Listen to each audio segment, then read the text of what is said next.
Just, yeah, we're updating. Yeah, with the security guard. Good morning, Madam President. We are recording. This meeting is being recorded.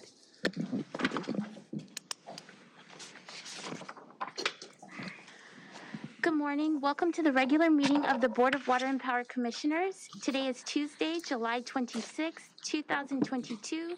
This proceeding is being broadcast on Channel 35. The exact broadcast times can be found by contacting Channel 35. I will now take roll. President McCLAIN-HILL. Present. Vice President RUIZ. Present. Commissioner BARAD Hopkins. Commissioner LEHRER. Present. Commissioner NEEMAN Brady. Present. Four board members present and a quorum. I will now turn it over to President McCLAIN-HILL. Thank you. I just have a very brief opening comment before we move into the balance of our meeting, and that is related to the imminent departure of our city attorney, Joe Grayevich. I think that we have all been in such a deep state of denial since learning of his decision to leave city service and to move to the next step in his career, that we have not fully pulled ourselves together to appropriately mark the occasion. I have secured his commitment to return at a future board meeting where he will be duly recognized and honored for his many years of service to the city and in particular to the Department of Water and Power. That said, this will be his last meeting. And I did not want him to leave the dais today without taking the opportunity to tell him how invaluable his counsel has been to this board and to this department. And for me, in addition to that, how significant his friendship and support has been in my role as a commissioner and then as commission president. I will certainly open the floor to anyone who would like to make additional remarks at this time, but again, want to note that a proper board resolution and proper send-off will be in the offing in, I would expect, the month of September. So with that, are there any other comments at this juncture? I'd love to make a comment. Commissioner Neiman Brady. I know, as you mentioned, that we will do a formal goodbye, but since this is the last one where you will most likely be here, I just wanted to say that one of the reasons that I actually joined the board was that I knew Joe from outside of LADWP context, and coming to the board knowing that we had such strong counsel and advisor made me one of the reasons that I joined, and you will very sorely be missed, Joe. And I think you know that from everyone. Are there other comments? Then with that, I think I saw that Mr. Ravitch took off his mask, so I will certainly yield the floor. Of many. I will certainly yield the floor to him for remarks at this time. And you can please affirm on the record that you will be present for the presentation of your resolution in September. Is that correct? I will, and I'll be brief now because I don't want to get choked up twice. I've been practicing law for 31 years, which is hard to believe given that I'm only 45. But this job has just been amazing for me. I thank the board. Thank you all for your kind words. It's been an immense pleasure working with everybody and developing new relationships, building on old relationships. But to me, the biggest, DWP is just 3 letters. And what defines those 3 letters are the people that work here. And to me, that's the greatest part of this job as an immigrant from a blue-collar family, seeing the different ethnicities here and hearing accents in the hall and everything else. That's what makes DWP a great place for me. So thank you all for the opportunity. Thank you to my team across the street that makes me look good. And when I come back in September, you'll probably say, hey, you didn't really do anything. It's all the people across the street that made you look good, and you'll realize it by then. But I do want to thank them, and again, just thank you all, the senior management team, the staff, and everybody. It's been a tremendous ride, and it wasn't a decision lightly made, but it was the right decision at this time. So thank you all, and I will be back and probably speak more than you want me to then. But thank you very much. Thank you. And we will move to general public comment. Do we have any speakers? Yes, we do. Or secretary? Public commenters, we're going to open public comment. Please state the agenda item number you wish to comment on, and please also be mindful that you will have 2 minutes for public comment. The first speaker will be Ziggy Kraus, followed by Robert Blue. And I just want to clarify, is this general public comment, in which case there doesn't have to be an agenda item, it's just general public comment? Okay, go ahead. Just general public comment, item 3. Hi. After 2 weeks of complete silence from the LADWP, we find ourselves back in front of your board. On July 12th, we handed each of the commissioners our letter, which we had previously emailed to you the night before. In fact, President McCLAIN said that they have received it. We hope that someone either from the board or your office or your staff would reach out to us. Nothing, okay? That absolutely didn't happen. The only thing that is ongoing is absolute silence from the Los Angeles Department of Water and Power. It is incomprehensible to me that you can turn your backs on your ratepayers, especially when part of your mission statements claims that you're customer-focused, as the gentleman just said earlier too, and environmentally responsible. We have not received a response in a customer-focused or environmentally friendly manner at all. I'm nervous because I'm really upset, okay? All we have experienced since June 23rd is absolute silence, sound deafening silence. How can you, as a public entity, allow subcontractors and consultants to run the show with irrelevant, outdated photos and untrue claims so that they can deny an application that was previously approved? Please see application number 839. How can you, as a public entity, sit back and remain silent even though your ratepayers are reaching out to you in order to help resolve an unfair business practice, such as approving an application and then denying it the next day? How can you, as leaders of such a public entity, sit back and not at the minimum offer a solution to this issue, even though this issue was brought to you 2 weeks ago? But knowing the pattern of the LADWP, I'm not expecting any answers anytime soon because of the silence that we have received. With that in mind, I'm turning your attention to the public records request that we submitted last night, and as well as a hard copy being given to you today. Perhaps the requested documents would put answers to the questions we have. And to summarize it. Pardon me? Please wrap up your remarks. I'm done, because I am not expecting any correspondence from your department at all, so thank you. The next speaker is Robert Blue, who will then be followed by Cameron Hurt.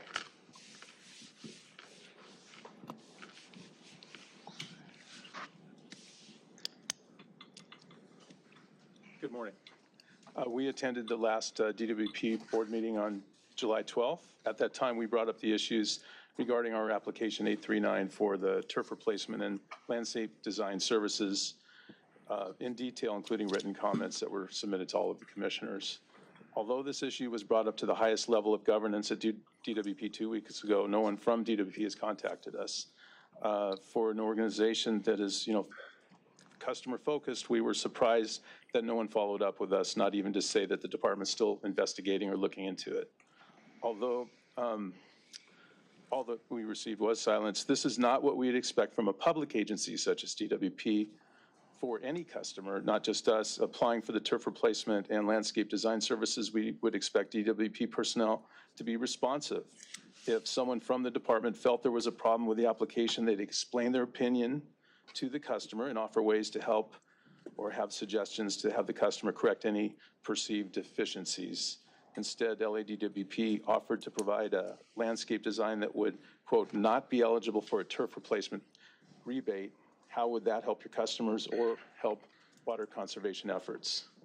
Ultimately, we would expect a customer-focused public agency to help their customers make it to the finish line when applying for conservation programs, not put up roadblocks. As a public agency, the LADWP does have an obligation to be open and transparent. In that regard, we are making a Public Records Act request of the governing board of LADWP to provide any and all communications and documents, including texts, emails, job file notes, photos, videos, etc., surrounding our application number 839 for the turf replacement and landscape design services. Regarding any visits made to our home by DWP, we are also requesting the names of persons, their titles, the name of the employer. It could be DWP or a subcontractor, the date or dates of their visit, any notes, photos, videos, etc., including on their personal cell phones or other devices. Thank you.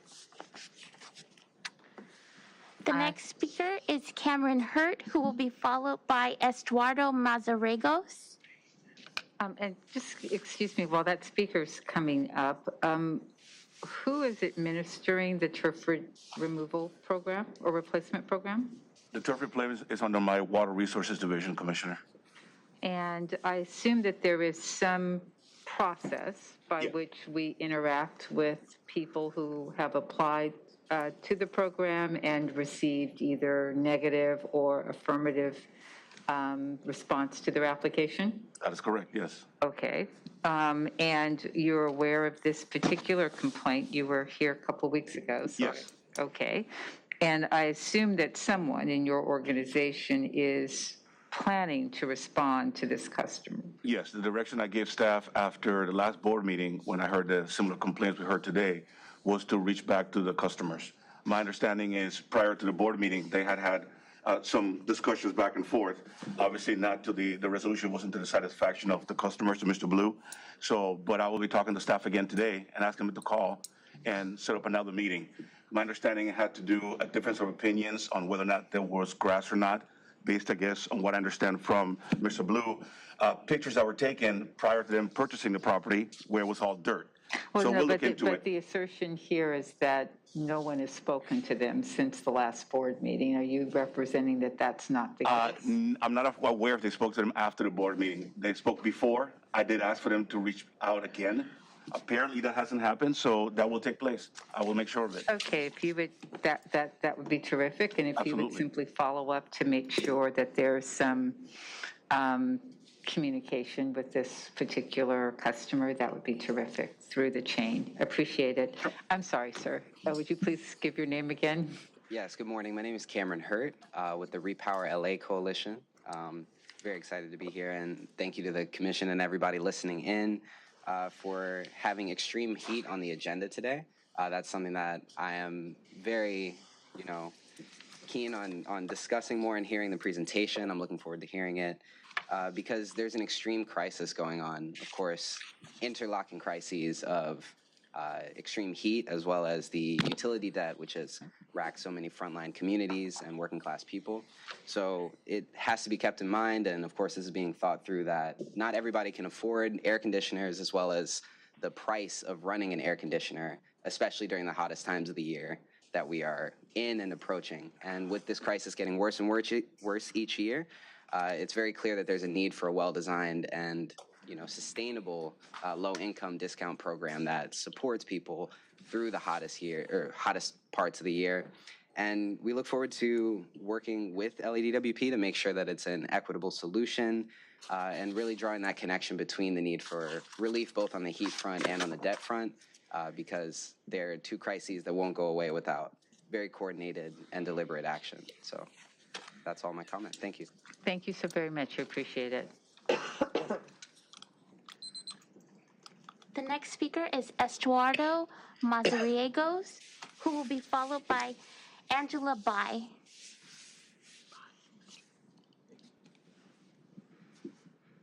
Good morning, Commission. My name is Estuardo Mazariegos. I am representing the Repower LA Coalition, which is a coalition of multiple community organizations and CBOs throughout the LA area, and also labor organizations that work with workers that work at DWP. Today I'm here to talk about the extreme heat, or the Cool LA agenda item that you will be all presenting on. I'm also coming to you as a resident of South Central Los Angeles, one of the communities that's been impacted. Sorry, I'm trying to just. Oh, yeah. No problem. Yes, South Central Los Angeles, that is a neighborhood and a community that's been impacted, that is impacted by the heat island effect. We don't have enough tree canopy in our neighborhood. When it gets hot in the middle of the summer, it's extremely hot. It's not as cool as other places where there is tree canopy or lined around the coastal areas. Our housing stock isn't built for this extreme heat, and it makes it so that we have to turn on, those of us that do have the air conditioning, most of us don't, to turn it up all the way up to be able to cool down our houses. I have one of those little roll-up window units that you could put up next to a window connected to a tube. I'm scared to look at my my bill coming up, because I know that it will be extremely higher than regular. And as things get hotter, we will be using those units, those of us that do have it. So we want to make sure that the ratepayer structure does reflect our needs as a community being impacted by the heat island effect and by the hotter and hotter summers coming through. So definitely want to be able to make sure that we advocate and we create something that does meet our needs as low-income ratepayers in our community. And yeah, we at the LA Coalition, Repower LA Coalition, are here to talk about this and be able to work with you all to create something that's equitable for low-income ratepayers. Thank you very much. Thank you. Appreciate it. The next speaker is Angela Bai, who will be followed by Jasmine Vargas.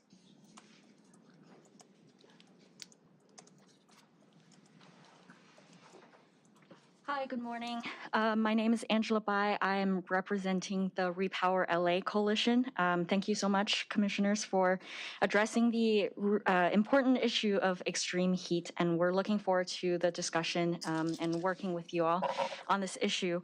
And as we know and can feel, summer temperatures are increasing every year due to human-induced climate change, and extreme heat can be a very dangerous effect on everyone, but especially historically underserved communities whose neighborhoods have very little access to shade, tree cover, and other heat-reducing features. And that makes the utility burden even higher in these communities. So we are here to bring up the fact that relief to extreme heat should not only be for those who can afford getting and running an air conditioner and other heat reducing features. And we at the Repower LA Coalition are advocating for well-designed and sustainable low-income discount programs along with debt relief to really ensure that our strategies to mitigate and adapt to the climate crisis are done in deeply equitable ways.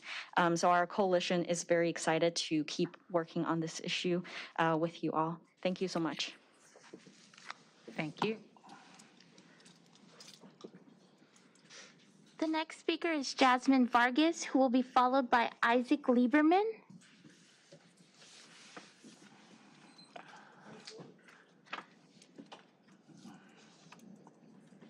Good morning, esteemed commissioners.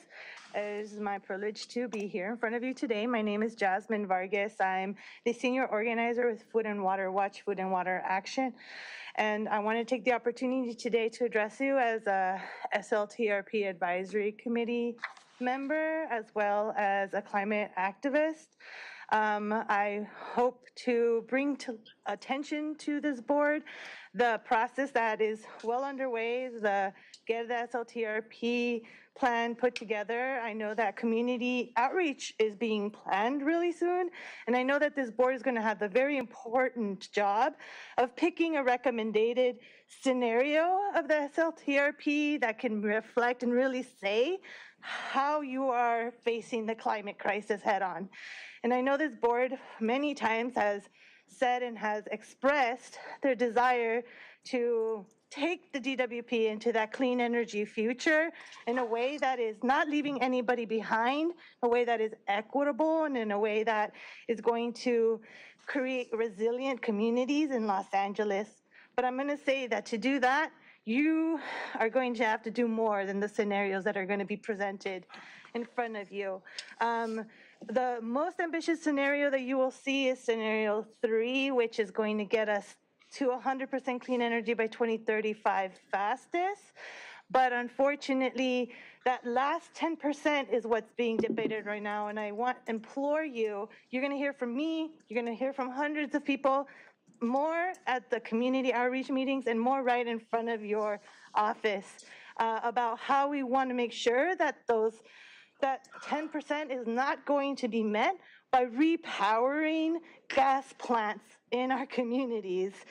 Creating a process to go from methane gas to hydrogen gas is a non-starter. I want to make sure you guys know that.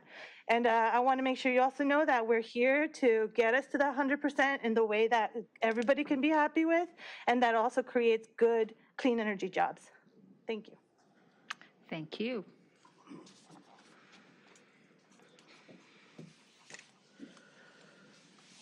And the last speaker is Isaac Lieberman.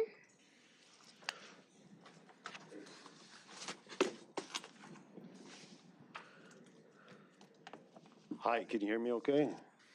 Yes, sir. Okay. My name is Isaac Lieberman. I'm a registered nurse, elected member of the LA County Democratic Central Committee and the California State Democratic Central Committee. And I'm here to urge you to say yes to rooftop solar all over LA and not just on DWP or LA City owned property. Please say no to false solutions to the climate crisis no to hydrogen. Say no to cap and trade. Say no to carbon sequestration and capture and storage. Please, partner with community groups, real groups like Food and Water Watch, DSALA, Sunrise Movement, not criminal organizations like SoCal Gas. SoCal Gas has been shown to lie to the public, using their outsized bankroll to bribe politicians and create fake community groups to argue against saving the planet's biosphere and its ability to sustain human civilization. And they instead use that money to further grow their obscene levels of money and power and a community group that they created. Yes, solar. No carbon, no gas. Thank you. Thank you. All public comment is now closed. Thank you, much appreciated. And I know that we all look forward to a robust discussion about next steps with respect to getting to 100% renewable energy. So I appreciate everybody coming out today. With that, we will move to the report by our general manager or his proxy today, Mr. Kendall. Good morning, Commissioners. Marty is off on a well-deserved family vacation before we go back and start hitting it hard. So it's a pleasure to be here and be able to brief you here. So starting with our water supply, you know, as they always do, the customers of Los Angeles have stepped up in a huge way again with conservation, right? And we're on an excellent track to meet our target levels for July. What I'd like to do is ask Anselmo to sort of give us an update on where we're at, and then also talk, unfortunately, about the issue we had this morning and earlier this week. Sure, thank you, Andy. Good morning, Commissioners.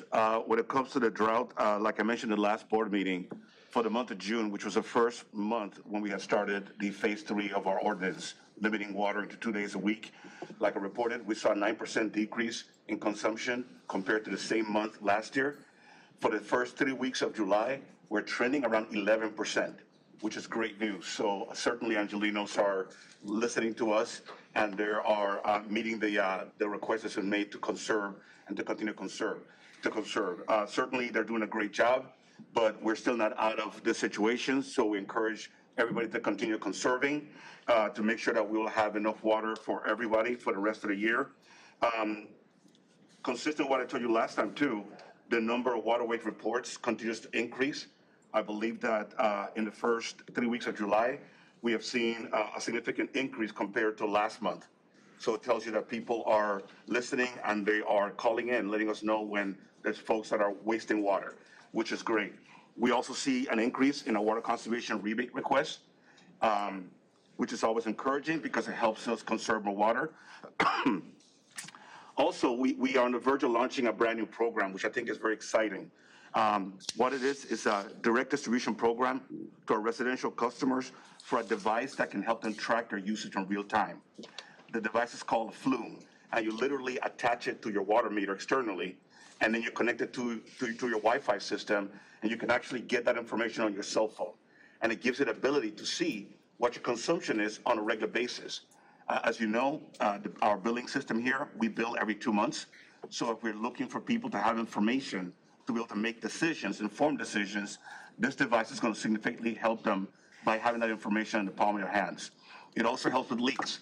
If you happen to have a leak at home, for example, you will see a consumption all the time, and the system will notify you of a potential leak, which allows the customer then to proactively look for that and make sure that there's a leak or maybe an open valve that was not closed. Excuse me. So we're doing really good there. Excuse me. So I do have a question. Yeah. So I'm very interested in the new device that you're talking about, or at least it's new to me. Yes. So is there a cost for that device, or is it an app? Tell me a little bit more how it works. Yes. So the program that we have set up, there's going to be a cost to the customer, the $25, and that's it. The device actually costs closer to $200. The Department of Water and Power is subsidizing most of that cost, so it is a minimal cost to the customer. Part of it too is an encouragement for the customer to sign up so that they can get all the notification that the Flume system has available, so that you can see how much water you're using. It can even differentiate between, for example, irrigation versus in-home water, and it's looking at water patterns. That's how it does it. So, but it's around $25 to sell the out-of-pocket cost to our customers. That's it. And how do they go about getting this device? They can go onto our website where they can find information. Like I said, we're just launching it right now. I believe it's already up and running. We're probably going to do something a little more grander and put out an announcement. But if you go to our website and look at our rebates, you'll be able to see a link there for this real-time monitoring system, Flume, F-L-U-M-E. Great, thank you. Sure. And Commissioner Ruiz, at the last board meeting also, you had requested some information about ensuring that there's an equitable distribution of our rebate programs. Staff is working on a map that we're going to provide to you. We expect to have that for you by the next board meeting. And you'll be able to see how we distributed all the rebates programs that we have throughout the entire city. Thank you. And that is Will that cover power too, or are you doing it just for water? I am doing it just for water, Commissioner. Can we get power to do that as well, please? Yes. Okay. And that's the update I have for now on the drought. I know Andy wanted me to also touch on a leak that we had this morning. You've probably heard on the radio, like I did, driving into work. Around 2:45 a.m., we had a leak on an 8-inch cast iron pipe. This pipe is in the vicinity of Santa Monica and the 101 freeway. Unfortunately, due to the leak, the water actually entered the freeway, so flooded parts of the freeway. Staff was able to shut down the pipe pretty quickly, and we're in the process of fixing the pipe as we speak. This particular pipe was 97 years old, but it only had 2 leaks in its entire history. So it wasn't flagged as a pipe that had a leak problem. But nevertheless, it was a 97-year-old pipe, and it did cause the freeway to be flooded. So staff is actively working on replacing this pipe or fixing the leak that we had. It's what we call a blowout, where the amount of damage it does to the surface goes over a certain threshold. We call it a blowout as opposed to a leak, where you may just see the water bubbling up in parts of the city. The water system does have a condition assessment program that we also use to prioritize on mainland replacement. I believe recently I mentioned that our goal for this past fiscal year was to replace 195,000 linear feet of pipe, which we accomplished. But obviously, there's over 7,000 linear feet of pipe in the system. So we continue to work towards a program that allows us to strategically replace the pipes. And we use that based on the likelihood of failure of the pipe, which looks at the year of installation, the method of installation, the material of the pipe, the corrosivity of the soil, pressure, things like that. And with that information, we assign each pipe a letter grade. Obviously, if you have an A, you're doing really good. If you have an F, it's a pipe that needs attention. And those are the ones that float to the top of mainland replacement. And that's all I have for now. Thank you, Andy. Yeah, thank you, Anselmo. You know, as with the power system, when you're replacing, you know, cables and you're working on your worst performing circuits and your older cables and trying to anticipate which ones need to be replaced, unfortunately, it's not a perfect science. So I know the water system's doing a great job, and just I'm proud of the way we respond when these incidents happen and immediately get out there and take repair actions. So I'm going to ask Brian Wilbur just to give us a brief update on the power system and how it's holding up with the heat that we've had. And it really seems like we're seeing the benefit of our PSRP program. Yeah, and I think that's exactly it. You know, we've been, very fortunate through this last few weeks of heat. The power system's responded very well. We've had some outages, we've had some issues, but it wasn't directly heat related. It wasn't due to the loading. We had over 4,600 megawatts essentially of load last week, and our system held up tremendously on that. Most of the outages that we've had continuously tend to be from Mylar balloons. We're through graduation season now, so literally over the last 30 days, we've had 31 Mylar balloon incidences affecting about 35,000 customers. So that continues to be a problem. Usually this is the roughest time of year for that, with all the graduations and whatnot. So hopefully we're at the end of that moving forward. We still had some issues this week. We had a large outage over at Cal State Northridge, but due to some equipment failures, but none of this was really heat related. Just kind of our standard outages due to cable failures and things like that. Cars hit poles, things like that. So essentially we've been holding up very well. Yes. Is there, I've had in my balloon experience in my neighborhood, and I do think it's really important that we somehow convey that to the community. I feel bad for the people who have the businesses. On the other hand, it's really a tangible impact.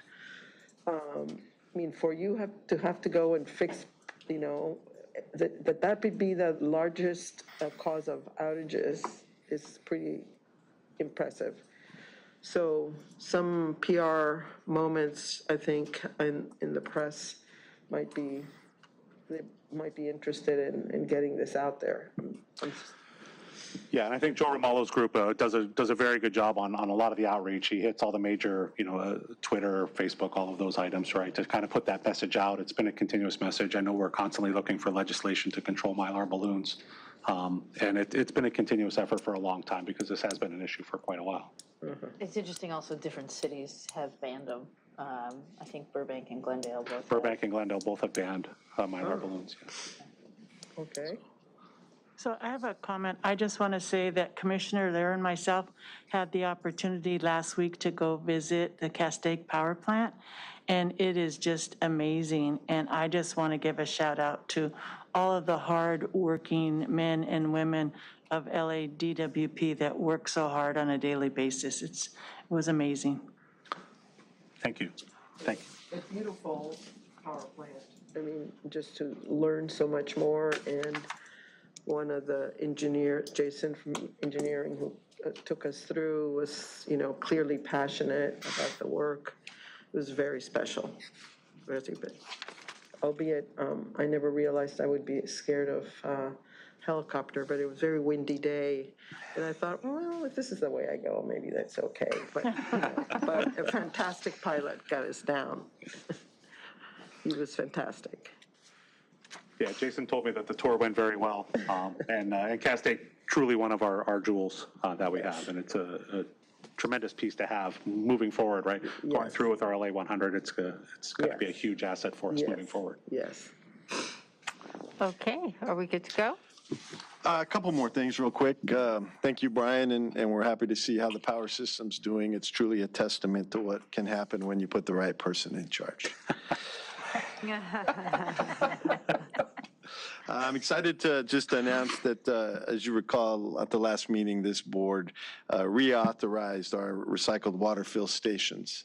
And there's a press event on Thursday that board president and the vice president will be attending, along with some of our local politicians. And this is a huge program because it will allow our customers to get up to 300 gallons of water at a time to take back and water their plants and also take care of their homes and their landscaping that they have, but also help us to continue to conserve. And I think that's a really good partnership between us and LA Sanitation, and I'm thankful for our staff and LA San and Environmental that have worked really hard on that program. So thank you.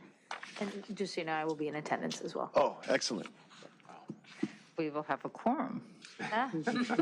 Terrific. All right, thank you.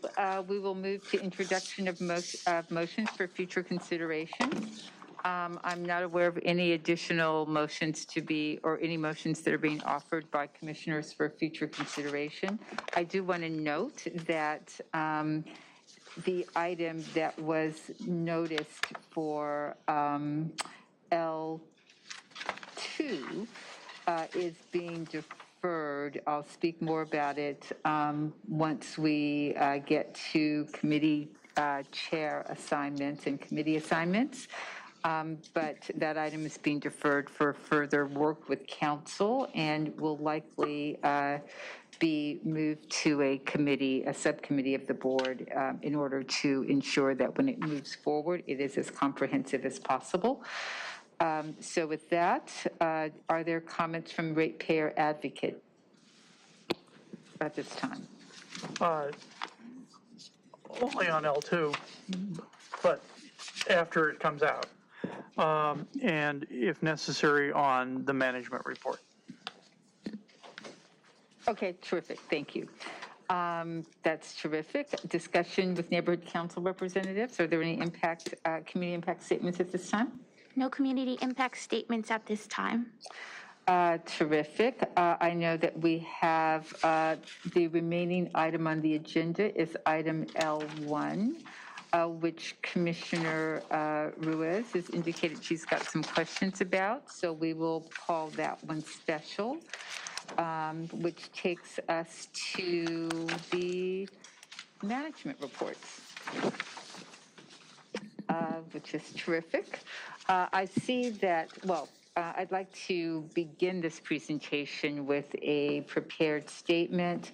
I also see that there is an indication that our LA Chief Heat Officer will be appearing today, but I don't believe that she is available. In fact, I think she is out of town, so we will do our best in her absence.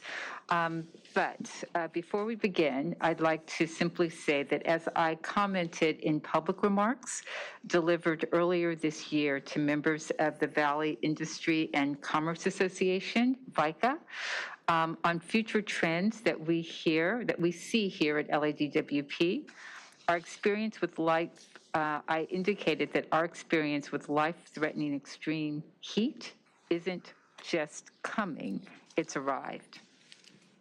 We see that the world's climate is changing, and those changes aren't likely to be reversed. Our best hope is to do everything that we can do to slow the change, or failing that, we need to figure out how to live in a vastly different world. But let's be clear, extreme heat is not solely a San Fernando Valley public health and safety problem. You don't need to be a certified meteorologist to know that communities experiencing extreme heat is a significant problem from Hollywood to East LA and from South LA to San Pedro. All these communities feel the substantial summer distress that extreme heat causes. There is a strong likelihood that parts of LA are not done seeing excessively, even deadly, triple-digit temperatures for longer periods each summer. Today, we must adapt to and manage to live in our hotter, drier city. Dealing effectively with extreme heat episodes will be easier for some of us than for others. Equity considerations are a major concern when it comes to who swelters from extreme heat brought on by, worsened by, and hastened by climate change. Lives are at stake. Los Angeles residents' health is at stake. In real terms, that means people we know. It means members of our families and our neighbors will be impacted. Heat stroke can kill. People at greatest risk includes infants and children 4 years and older, seniors, and people with underlying health conditions such as diabetes, obesity, and heart disease. As might be anticipated, economic status plays a key role in how residents manage extreme heat. If you live in a modern 4-bedroom home with central air conditioning, you're not worried about surviving extreme heat. But even in that situation, running air conditioning throughout the stifling summer months comes at a cost. If you're economically secure, you manage to cover that monthly cost to protect your health. But what if you can't afford the cost? Poor families and working residents are presented together with tougher choices when triple-digit temperatures persist for days. and their thermometers hover in the high 90s for weeks on end.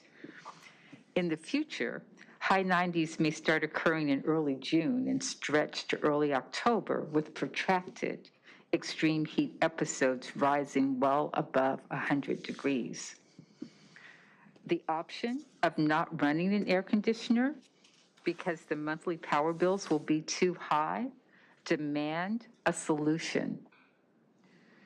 DWP service shutoffs during extreme heat due to unpaid or late paid power bills is not one of them. If we fail to act decisively now, residents living in specific communities in LA will struggle under extreme heat for months on end each summer. Let's be clear. No one living in the city of LA should be allowed to suffer a heat-related death or contend with a major health-related emergency triggered by extreme heat. We know the risk. We must rapidly deploy common sense solutions in the face of what is nothing short of a growing public health, weather, and climate concern. There are steps that we're taking and more steps that we can take to mitigate the impact of extreme heat, and to do so in a manner that the poorest among us aren't left to struggle on their own with no opportunity to achieve some relief. Now, as we know, this department currently has an equity strategies process underway. That process is set to report back to this board later this year with an interim report and a final report in the following year. But this particular calamity is present now, today, and is not subject for some distant future response, which is why it is before this board. We are joined today and are grateful for the presence of two of our equity strategy partners. Pacoima Beautiful will be presenting, as will Community Enterprise Partners. In addition, we have our initial presentation, our kickoff presentation, being made by the department's Sustainability Division, along with City Plants, a tremendous partner in this effort, and I'm looking forward to, as the entire board, to better understand the strategies that are currently being deployed, and also to understand how we become more intentional, more specific, more impactful, and scale in our response to this aspect of the current climate crisis. With that, we'll move to this presentation, beginning with City Plants and David Jaco. So as we're coming up, I'll introduce David Jaco is Director of Efficiency Solutions within the Sustainability Group, and he will be joined at the table by Rachel O'Leary, the Executive Director of City Plants. Thanks. Go ahead, David. Right, thanks, Nancy. Good morning, everyone. Thank you, Board President, Board Vice President, Commissioners. I'm going to take us through extreme heat in Los Angeles, heat islands, and an introduction to city plants. My co-presenter, Rachel O'Leary, will then come up and take us on a pretty deep dive into city plants and the socioeconomic, demographic, environmental justice type issues that led Los Angeles to be where it is today, and then what city plants is trying to do to fix that, help fix that historically. And then I'll circle back to cool roofs as another heat island mitigation effort, and some other things we're looking at in cool surfaces. Just to your point, Board President McCLAIN-HILL, the extreme heat, we have seen that in many cases we're looking at doubling to quadrupling the number of days exceeding 95 degrees throughout the city, throughout the area. Baldwin Hills, which is pretty coastal, It's small numbers, but that's a 400% jump. And then places like Porter Ranch, up to 100 days a year above 95 degrees. Sylmar, East Valley, again, up to almost 100 days a year beyond 95 degrees. That's getting into Phoenix weather, current Phoenix weather. Can I Who knows just what ask Phoenix a would be like by clarifying then, question on but- this chart? Is it, this is current as of 2012? The current is the orange, although I apologize, this is a fairly old study. It's from UCLA's LA Regional Collaborative study. And so these numbers have probably shifted up in both counts in terms of current as well as the projections. Yeah, that was going to be my conclusion. Okay. Briefly on the urban heat island effect, essentially the denser the hardscape, that's buildings and pavement, the higher the temperatures and the higher the overnight temperatures. And that's a big issue when you don't cool off at night. And so when you have one of these long-running heat waves, 7-8 days over 100 degrees, every night it cools off less and less than it did the night before, because there's not enough capacity to radiate that heat back out. So every day in the morning, you're starting from a hotter set point than the day before. So it gets hotter that day. That's how the heat builds over days. Enough days of that, and there can be grid constraints in terms of serving the air conditioning load, and we've seen that in the past. Strategies on that I'll go into more later, but having cool roofs and cool surfaces that reflect that sun make a big difference. We've seen this with buildings, and we're experimenting with it with road surfaces, and there's some demonstration projects down at LaCretz.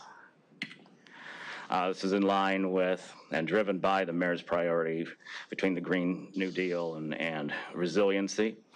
And so there are a number of goals that have been set through that process, and goals to reduce the differential between the high-density hardscape areas and the rural or more green, less dense areas.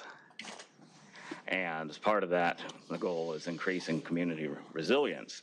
And we've talked about some of these benefits. I'll move it quickly, but there's energy savings, there's greenhouse gas savings, but then also the health, life safety, quality of life benefits, improved air quality, improved comfort and affordability, reduce heat-related mortality, extend the life of materials so that saves money on maintenance, and there's a lot more benefits, but we're getting a sense. So I want to focus in on at a high level on the City Plans Partnership. This is administered through the city's Department of Public Works, of which Heather is part. And we fund it. We're seed funding for the program. I'll explain more. But we deliver trees to customers, and this helps us provide community-wide benefits that help those sustainability goals and those resiliency goals. This is important. It's a collaborative. So we are not the only funding source for this, and I always stress this every time I talk about this particular program. We've traditionally been the first funding source, but because we bring in seed funding, we're able to leverage other funding, such as from CAL FIRE. We're able to leverage research from the U.S. Forest Service, who helps us with the calculations of what these trees can do for the city. And then the planting partners themselves, the LA Conservation Corps, the tree people, a few others you see down there. And then we have community partners that help us get the word out and help make people aware. We have community partners in each council district and more that work across the city. And that's a great effort that helps get the word out about this program as well as others. And some of those folks are trained, what we call tree ambassadors. You'll hear more about that from Rachel, that really help customers decide what to plant, how to maintain it, because we want it to thrive and grow into an urban tree canopy. So I think we've covered this. And there is a water conservation aspect to this too. people sometimes ask, well, don't the trees require more water than turf? And the answer is no, partly because we have California-friendly trees in the menu of what they can plant. But even a mature fruit tree doesn't use more than the same amount of turf it would cover by its shade. So that's a positive. They've reduced the runoff of stormwater or other water. It might be irrigation water that might have gone down the drain, but can be captured and put back into the ground and the soil. We do not tell people they can't water their trees during a watering restriction. The water ordinance that takes it down to 3 days a week, 2 days a week, 1 day a week, that's for sprinklers. Trees can still be hand watered, and that's a message that we need to make sure we're getting out.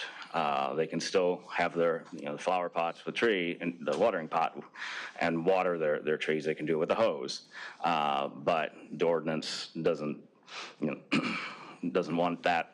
You don't want to run your sprinklers 6 days a week for the trees because you don't have to. You want to run your sprinklers in accordance with the ordinance and hand water your trees, and that messaging is key to make sure our folks are getting out there. And then the big focus is on making sure we're researching underserved communities. They tend to be the most tree poor in the city. They correspond to formerly redlined areas. They have the highest densities, the least green space. And so here's where we start to get into the Tree Ambassador Program and the Urban Forest Equity Collective and working through the community partnership grantees for tree adoption events and enhanced assistance in the targeted areas to get better outcomes. This is one of those heat maps, if you will, of where we're planting the trees and how we can use this GIS mapping, geographical information systems, to map to disadvantaged communities and make sure we're targeting those areas. And you can get a sense that that's what we're doing. I'm not sure what the time frame on this was, last few years, I think. But you do see a concerted push in the East Valley and South LA and the Northeast side. Now you do see it also in the West Valley, and that's because they get some of the highest heat impacts.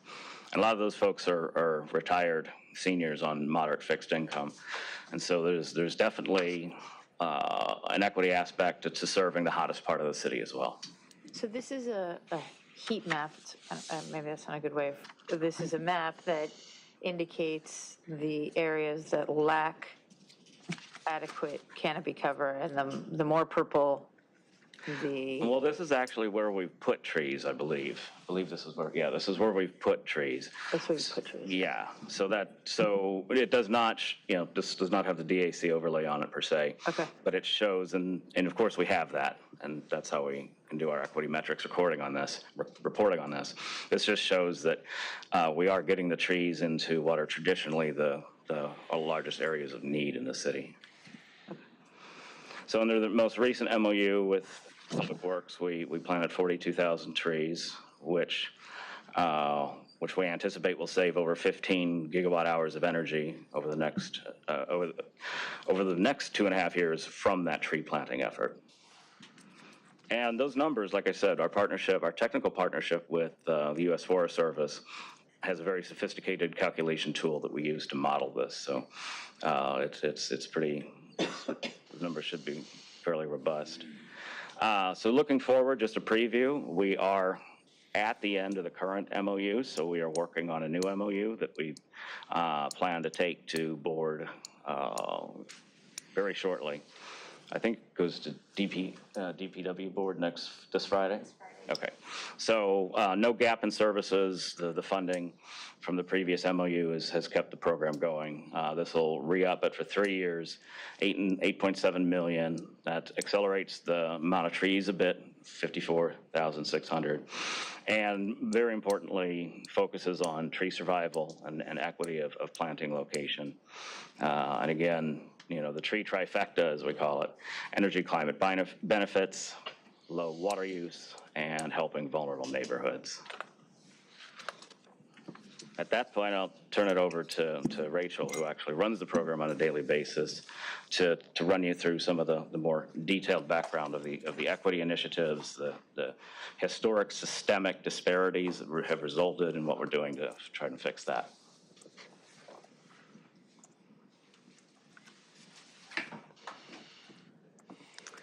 Good morning. It's an honor to be here. Good morning. I'm Rachel O'Leary. I'm really pleased to share with you what City Plants, who we are, how we're connected to DWP, and what we're doing in the region to address urban heat. And I want to lead by sharing that LADWP has supported tree planting in Los Angeles for nearly 2 decades. And I do want to stress that without DWP's support, during the recession, a lot of tree planting was cut in the city of Los Angeles, and without your support, tree planting might not have continued. In the last few years, we estimate that we've planted about 500,000 trees along streets and residential properties in Los Angeles. That simply would not have happened without DWP. The funding of this program has served as a catalyst for innovative solutions in LA's most vulnerable communities with community leaders. A quick note about City Plants and our vision. At our core, we envision a Los Angeles in which everybody has equal access to trees and their benefits. That includes clean air, better health, cooling shade, energy efficiency, and a more vibrant neighborhood. A little bit about our impact. I am here, as David alluded to, definitely representing a collaborative. I'm here representing many organizations who day in and day out are in Los Angeles planting trees, doing the hard labor of planting and working with communities. And so these stats are, I just want to share that it's not me alone and it's not City Plants alone. This is a hugely collaborative effort, and we have the pleasure of working with organizations who have been leading urban forestry in Los Angeles for decades. But at a kind of a quick snapshot of our yearly annual impact, on average, we host about 200 free tree adoption events at public community fairs and gatherings, music festivals, farmers markets. We have community organizations reaching out to us frequently to come to their events, and it's a great way to be involved and to meet Angelinos where they are. We also distribute and deliver about 17,000 yard trees to Angelinos each year, and 3,000 street trees are planted by the City Plants partners on an annual basis. We also host hundreds of volunteers at community tree planting events, and those are lovely days where people can come out and actually physically plant trees in the streets themselves. So partnering with community to do that, those events where we plant large swaths of trees along streets and commercial corridors. But we also are advancing urban forest equity by leveraging, as David mentioned, DWP funds to plant trees in historically disinvested and low canopy communities. So a brief overview of our programs. This is, again, thanks to DWP and your leadership on tree planting in Los Angeles. City Plants at our core, we're a free tree program for Angelinos. So as long as you are a resident of the city of Los Angeles, you can go to our website, cityplants.org, and request that up to 7 yard trees be delivered straight to your property to plant on private property, so your front or backyard. You can request a free street tree if you have space in between the sidewalk and the street in your parkway. If you don't want to wait for a tree delivery, you can find us at one of those adoption events that I mentioned in your community. And then you can also, if you're very eager, sign up. There's a block leader toolkit on our website where you can download the toolkit and sign up all of your neighbors for street trees along your street, and community planting events as well. And these are some. I'm sorry, I'm on your site, and I'm struggling just to find how you find tree adoption sites. So just thought I'd give you the feedback while you were here. That wonderful. I'm struggling to find that. So great, thank you for that. Yeah, we'll make that more obvious. It's under our events and calendars. So just some pictures of what an adoption typically looks like, where I think commissioners, you yourselves have been attending those in the past and gotten to see some of those.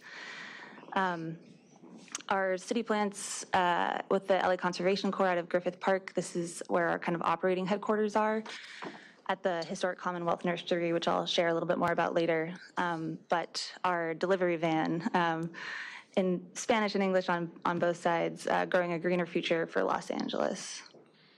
That's the van that delivers yard trees to folks. So I wanted to touch on, the overarching kind of theme for us, and one of the things, this is what gets me out of bed personally every morning, is the inequitable access to the benefits of a healthy urban forest. Thanks to a LIDAR study back in 2016, we have substantial data and that shows kind of the levels and depths of this disparity. And we know from that study that 20% of LA's urban canopy is concentrated in just 5 census tracts. You're looking at a differential of approximately 37% in the highest canopy districts to 10% in the lowest canopy districts. The citywide average for Los Angeles is around 21%. And I do like to point out, City Plants is connected to a lot of organizations working in cities all across the country and learning from them, and we are not alone in this struggle. Most major cities across the US battle canopy inequity. And I'll come back to that and the origins of it, but I also wanted to kind of take a moment to really look at what the role of trees, what trees do in an urban environment, and how do they actually negate the urban heat island effect.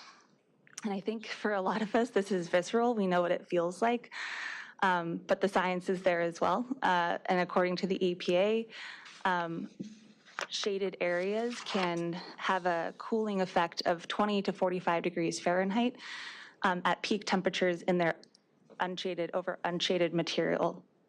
And evapotranspiration and shading from trees can reduce temperatures by 2 to 9 degrees Fahrenheit. But we also know that this makes a city more livable. And I like to say, just like the mitochondria is the powerhouse of the cell, the tree is the powerhouse of the city, to take us back to 9th grade biology. And I think David touched on this briefly as well, but I've come to see trees as critical city infrastructure. And that infrastructure, definitely increases over time. It's the only type of infrastructure that actually appreciates in value, arguably. But we also know that we need to be prioritizing space for large stature trees. That planting small trees does not have the same maximized cooling effect, does not save as much energy. And the bigger the tree, the benefits correlate to the tree size and to the tree age, right? So this kind of speaks to, this image points to the need for tree preservation, which our city forest officer, Rachel Malrich, is working on with the urban forest management plan that's launching in the next few months. We need to look at preservation. We need to look at planting and maintenance as well. So starting to kind of zoom in on, what that difference looks like from an aerial perspective. You can see here that from the bird's eye view, there's a very clear difference. And more, this is taken from a National Geographic article and story. We actually, Los Angeles made the cover of National Geographic magazine in almost a year ago to the date. And the story really talked about, it was called Beating the Heat, and it talked about how discrimination and systemic racism and historic disinvestment and racist policies impacted and impact LA's landscape today. So this map on the right is from that story, showing where historically redlined communities in Los Angeles are. And those were policies in the 1930s where the Federal Homeowners Loan Corporation, HOLC grades, gave grades to neighborhoods either best, still desirable, blue, declining, and red was hazardous. And unsurprisingly, the data in Los Angeles does show that the previously and historically disinvested hazardous communities have the least amount of trees. And unsurprisingly, that's where the median household income is the lowest, and that's also where our highest POC population is in the city of Los Angeles. So taking a closer look at what that looks like now, on the left you see the redlined areas. On the right you see 4 selected, I believe, census tracts. The green up top, given a grade of A. Best neighborhood has a canopy cover percentage of 44.2%. And in central Los Angeles along Vermont Avenue, you see area D, that was rated a hazardous neighborhood by the Hulk redlining grading, 11.2%. And then when we look at heat in relation to those districts, to the census tracts, that same neighborhood, land surface temperature of 107.3 degrees Fahrenheit on the hottest day in Los Angeles, and the hazardous redlined area, I believe it says 118.9 degrees Fahrenheit. So Can you go back to that slide for a second? What are the, so clearly the red area is a challenging area. What are the other areas supposed to identify? Yes, so those are the Hulk grades, and I'll go back actually because it's definitely worth clarifying. The policies of redlining in Los Angeles, yes, so the green were rated the best, most desirable neighborhoods. Blue, still desirable, B. C were the the yellow outlines that you see here, declining neighborhoods, and then red are hazardous. So essentially disincentivizing investment in these areas. I'd make one clarifying point on this that I think kind of drills it home a bit. I'll go back to that one, Rachel. This one? Yeah. So that red line map was a policy planning document that was done in the 30s, where the planners decided where they were going to invest and where they weren't. Go back to that slide. All right. Yeah. So the one on the left was done by planners. I'm sorry, it's slow. It's there we go. I think this is the one on the right is the present day. So what you see is the planning decisions made 70 years ago have manifested themselves into the current environment in an uncanny way. I mean, it's you get what you plan, and that was the plan, and that's what we got. Thank you, David. Yes, really great clarification. And I think the idea here is that we are still living with the vestiges and impacts of historic and systemic racism, and that tree canopy is distributed unevenly across LA County, but we know that that correlates with heat. And here's the cover of the National Geographic that I mentioned. The journalist here did something pretty incredible and followed Vermont Avenue all the way from Los Feliz down to Pico Union, a neighborhood that was given a Hulk grade of hazardous. And you can see along one Los Angeles street, this cover reads, "Wealthy areas are shady and cool. Tree canopy decreases and temperatures rise as you drive south. On a warming planet, this divide between rich and poor leaves many at risk." So but there's a real issue around if someone in the neighborhood on the bottom row wants to plant a tree with your group, there's no place to plant it. So there's a massive impediment so the ones up top who are in the top rows want to plant, there's a place to plant. So I don't see that the bottom impediment being or a solution being provided for that. So what do we do about that? Yeah, it's an incredibly astute observation, and I'm actually I have a whole section of the presentation on that topic specifically. Okay. But I'm really glad you noticed that. It's something that a lot of people, and even national movements, think, the solution is to just plant more trees. It's not that simple.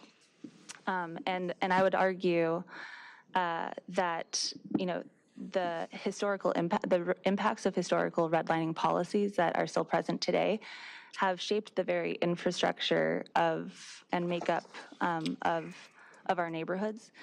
And it, is not just apparent from the bird's eye view. Of course, it's on the street view, and it actually does change how we come up with solutions drastically. So I'm going to take you through a little bit of a media carousel here. The tree planting in Los Angeles and LA has gotten a lot of attention for our tree planting programs, our collaborations with scientists, researchers, academics, tech, government, and nonprofits and residents. And this is an article from Outside Magazine published just this year, actually on Earth Day. And I think the idea that I would like to impart and share with you all is that a lot of cities across the country are looking at us as a leader to come up with long-term solutions to, the problems that you, Commissioner Brady, have mentioned. Here's from NBC News featuring Edith de Guzman, a UCLA research PhD candidate with their Institute for the Environment. She's a researcher and consultant on multiple projects that City Plants works on, and has actually founded the LA Urban Cooling Collaborative, and they released a report a number of years ago working with academics that showed that they came up with different prescriptions. What would it look like if we increase canopy by this amount and increase surface reflectiveness by this amount? And they came up with 4 scenarios. And they discovered that if, with high canopy and high reflectance, 1 in 4 lives could be saved from heat-related deaths in Los Angeles. New York Times, turn off the sunshine, why shade is a marker of privilege in Los Angeles.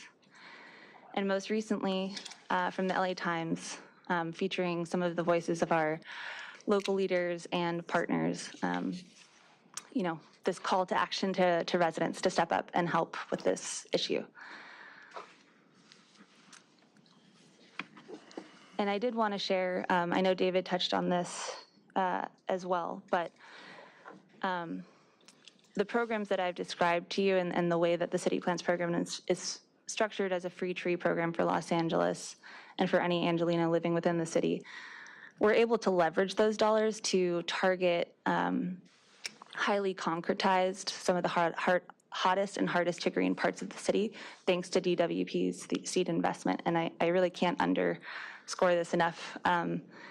City Plants provides match funding because of DWP to all of our partners, Koreatown Youth and Community Center, LA Conservation Corps, Northeast Trees, LA Beautification Team, and some other CBO partners. But we are able to provide dollars to be leveraged on projects that pay for, secure state funding to pay from either the state or federal governments or philanthropic partners to cut concrete, which is one of the biggest barriers to tree planting in communities, and to pay for the maintenance, which is hugely important as well.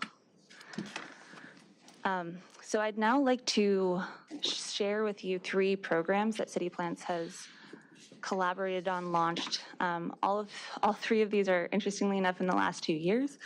And I think each of these programs does provide some insight into not only what we're doing, but where do we go from here.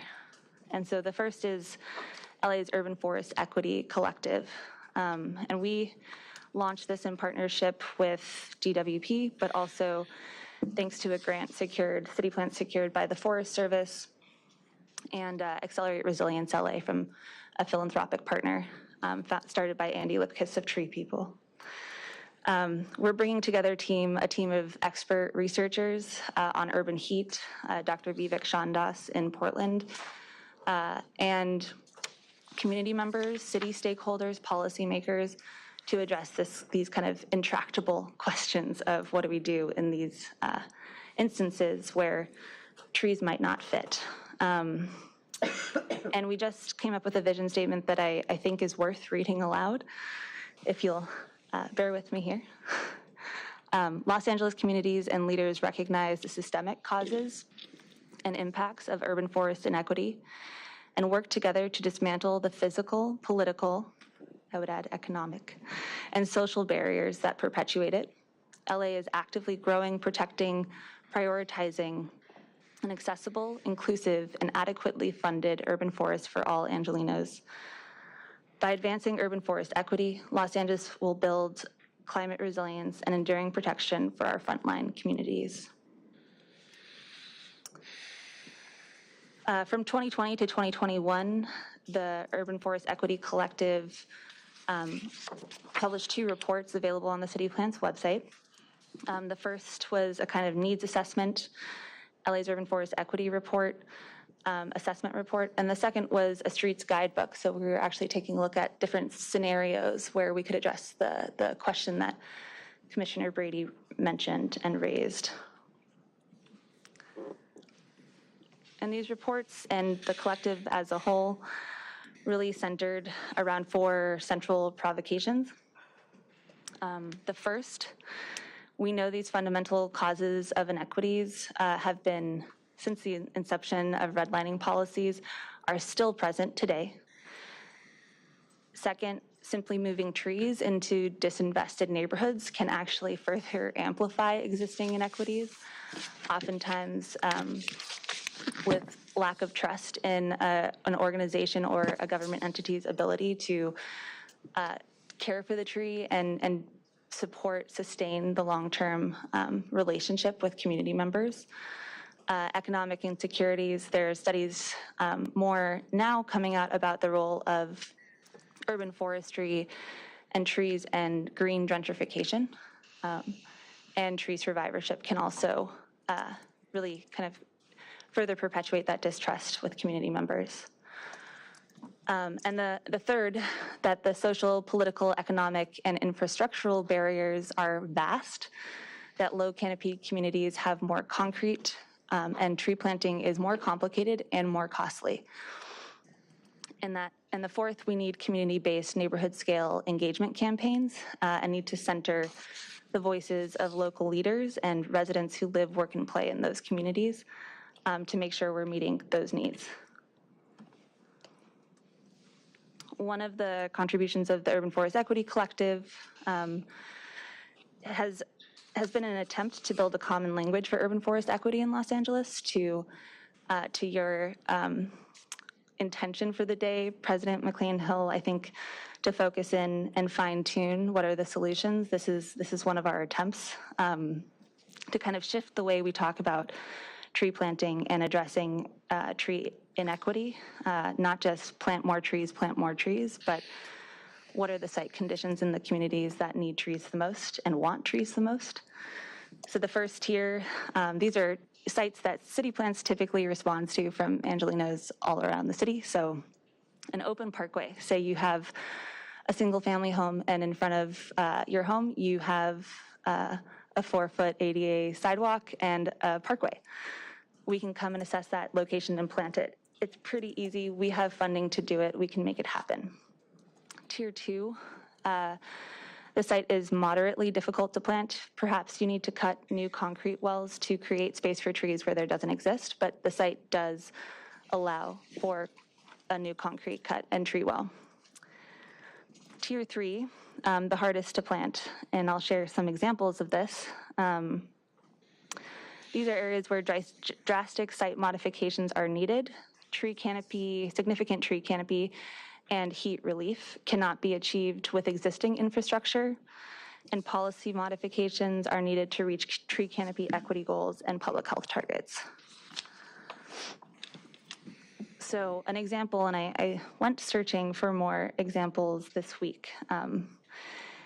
This is near John Adams Middle School on 30th Street. Essentially no space to plant trees without changing and modifying the the hardscape. Again, on 110th Street, no space to plant. It's almost like there should be a tier 4, which are, there's like moving the concrete and trying to adjust things, and then there's just completely changing the traffic patterns. Yeah, so tier 3, I really appreciate that. We're teasing out the definitions of the tiers still. And what I'm sharing with you is definitely all research currently underway. So definitely open to more ideas. And we have talked about a 4th tier, but changing traffic patterns is something we're looking at.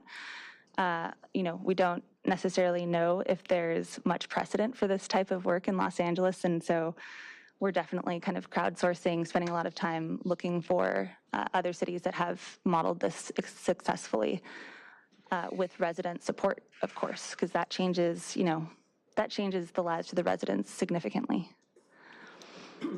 There's also we kind of wait till the end, but as we're kind of talking about this, bulb outs for trees is not unusual. It also, quiets traffic. What is that? Bulb outs. In other words, it's not like you basically have a bulb out for the tree in the street. And then parking gets a little constricted, but it gets also more organized, right? The other is for trees to actually succeed, you need a little bit more percolation than you can get with a grate.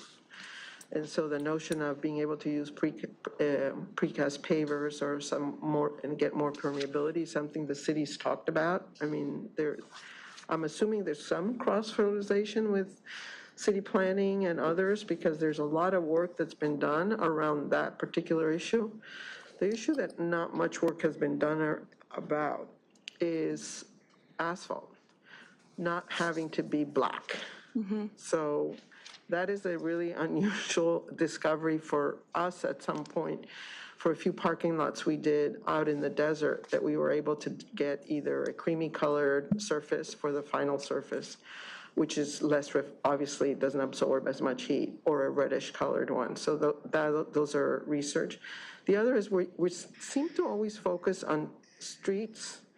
And, this is about the urban network, and we need to focus on parks and what they can do for us as to help solve this heat island and create heat island benefits. And schools, huge amount of effort and we know that the new superintendent is very interested.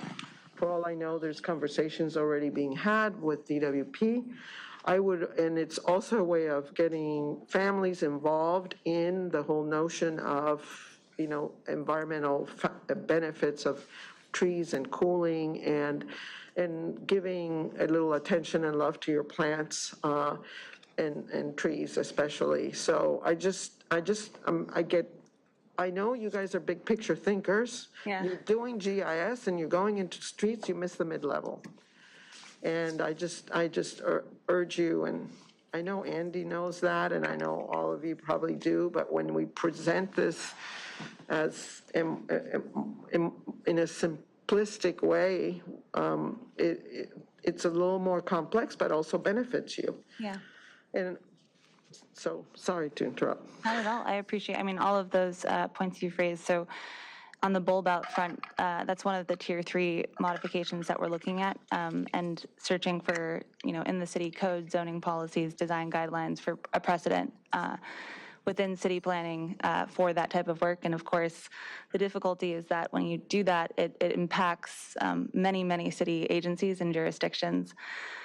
So getting those agencies to kind of... This is the time to do it, though. Yeah, I agree. We all want it to happen. And the bulb outs are happening in Exposition Park, so you know. Yeah. Okay, in Exposition Park. Wonderful. That's great. I will take a look at that. And on the living schoolyards, I've been really super inspired by the work and leadership of LAUSD to bring trees back to Los Angeles. We have 2 other presenters, so I was just curious about how much longer. Yes, your I will presentation is. swim through this. No, it's fine. I just probably had a about, question. I think, 10 more minutes, if that works. Okay. Okay. So some of the goals of the equity project, the phase 2 of the project, is to we're actually going to be looking at 2 neighborhoods to use as case studies, which we're deciding on now, but to define the metrics needed to measure tangible progress toward canopy equity in the city. So kind of really digging into the metrics, and we'll be working with community leaders to make that happen, to develop and deploy community-driven frameworks. The second program is the Tree Ambassador Promotor Forestal program. It was a pilot program launched last year, a community organizing program funded by DWP with leverage dollars, launched in 2020 it's a grassroots bilingual community organizing program dedicated to amplifying community voices and planting trees in historically disinvested, heat-vulnerable communities in Los Angeles. It was rooted in a pretty simple idea that any attempt to close the urban forest equity gap must center the voices of people most impacted by this systemic inequity, and community-led urban forestry must celebrate and directly compensate local-level community knowledge in that process. In the first year of the program, we had 12 ambassadors representing 9 Los Angeles neighborhoods. They learned about intro to urban forestry, community organizing for a green and equitable future, right tree, right place, right reason, trees, urban heat and climate change, mature tree health. We looked at common barriers to urban greening, and we ended with a training session on careers in urban greening. So their goals were to plant and care for trees in their communities and neighborhoods, and to work with residents and neighbors to get that done. We created a community action toolkit, which is available. It's a 10-chapter Spanish and English toolkit available on the City Plant's website for download. Very much consider this, although the cohort was 12 people, ambassadors this time around, open source, and we want it to be accessible by all. We empowered the ambassadors to use various research tools, look at if their neighborhood was redlined, which many of them had never heard of before, Cal and Virus Screen, of course, and had them looking at the tree canopy tool. This is some of the research. This is forthcoming, about to be published in a paper from the UCLA researcher that I mentioned, Edith de Guzman, earlier, looking at, on the relationship level, community, society, institutional, and individual level, what are the things that need to align to get a tree planted and cared for, and how did those interact with the physical space? I did want to bring a tree ambassador voice into the room, and I'll summarize the quote, but essentially, one of our tree ambassadors shared with us, "I never knew about redlining until just recently. I was shocked and angry, but I finally had an answer for why our community was not well-resourced as other areas, and we're stuck in a cycle. I feel like not knowing about it made me oblivious or ignorant." She mentioned that she lives in an apartment and doesn't have space for a tree, so wouldn't have been able to take advantage of the City Plans program, but she says, "I never would have cared as deeply as I do now without knowing these injustices first, because I can understand the significance of planting a tree." So our pilot program, we had several hundred trees planted and distributed in the heat vulnerable communities where ambassadors live. 12 ambassadors graduated, and a publicly accessible and downloadable toolkit. The third and final program, and then I will be done, Commonwealth Nursery in Griffith Park. This is a historic site, 11-acre historic site in the heart of Griffith Park, built in 1928. The site once served as a municipal nursery, growing up to 2 million plants and trees for Los Angeles. It was a fully active apprenticeship program and public education program that has been defunded in the 70s. Its purpose was clear: to produce locally produced trees and plants for city projects. This is a snapshot of the present day. This site is currently operated by the Department and Recreation and Parks, who have been incredible partners on this project with us. Budget cuts made supporting the facility and its staff untenable, and Now, today, we have the opportunity to bring, City Plants is actually growing trees from locally collected seed on site at the nursery, including many climate-ready trees, so-called natives and endemic species that are hard to procure in commercial nurseries for the City Plants DWP program. We have purchasing power, 20,000 trees a year planted through DWP's funding, approximately, and we purchase those trees from commercial nurseries, but many nurseries don't carry stock that we and scientists are showing will withstand LA's future heat. So being able to grow that ourselves is part of the goal, and to employ youth while we do so. So this project, New Beginnings, we have hired a nursery manager through the LA Conservation Corps, toured local nurseries and learned from experts who have been in this field for much longer than we have, and started training young adults in horticulture and nursery best management practices, arboriculture, and started growing trees, 80% of which are California natives right now. So kind of hitting the sweet spot, the Commonwealth Nursery of public outreach and education, private partnerships, climate resilience and biodiversity, green workforce development, and localized productions of our own trees and plants for the city and the city's future.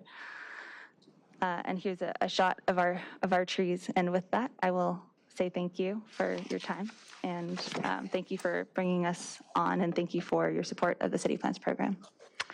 Thank you. And before you leave, I'll entertain a brief round of questions before we move to our next presenter, which will be Veronica Padilla, the Executive Director of Pacoima Beautiful. But we'll start with Commissioner Ruiz. Well, first of all, I just want to say thank you so much for that fantastic presentation. It really warms my heart. I'm a big believer in the benefits of trees. And as a person, along with Nancy Setley, that has been involved in starting the previous administration's Million Tree Program 17 years ago, the fact that it's evolved is really just warms my heart. And the fact that you're now focused on equity is so important. The ambassador program is so important. And I really like the last point you talked about, the nursery. I remember back in 2005 with the previous administration talked about planting 1 million trees. I looked into how many trees the city of Los Angeles was planting at that time, and the number was only 15,000. And I remembered that number because then I'm thinking, how are we going to get to 1 million? Right. But the fact that the program has evolved and transformed, I just want to thank you for your leadership and the way that the program has evolved to be more inclusive. I just really am supportive and very impressed with all the work that you're doing, so thank you. Thank you so much. Commissioner Laird, did you have any additional questions and comments at this point? No, I appreciate the presentation, and I look, at some point it would be good to hear what are some of your wishes and aspirations or needs that you have. It seems like there's maybe 6 people working with you, and I don't know how you get it all done. And so you're doing such great work, and I know there's a lot of collaboration and other things, but it would be really good to get a better understanding. Kind of heard, a lot of, overwhelming pressure on a few very smart and very committed people. And especially during COVID, everybody's been spread out, and you can see the job they had ahead of them with that facility that's falling apart. So I think it would be a good conversation to have. Appreciate that. Commissioner Brady?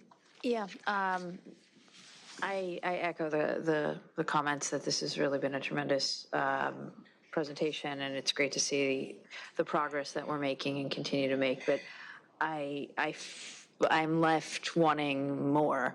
I want to know how we can make more traction, and clearly what you've learned so far in the last several years can inform how to make even more progress in the years ahead. And so to Mia's point, I'd love to see a better understanding of what you need and what, how do we break down those impediments? Because now you're starting to really quantify them, but they're still there.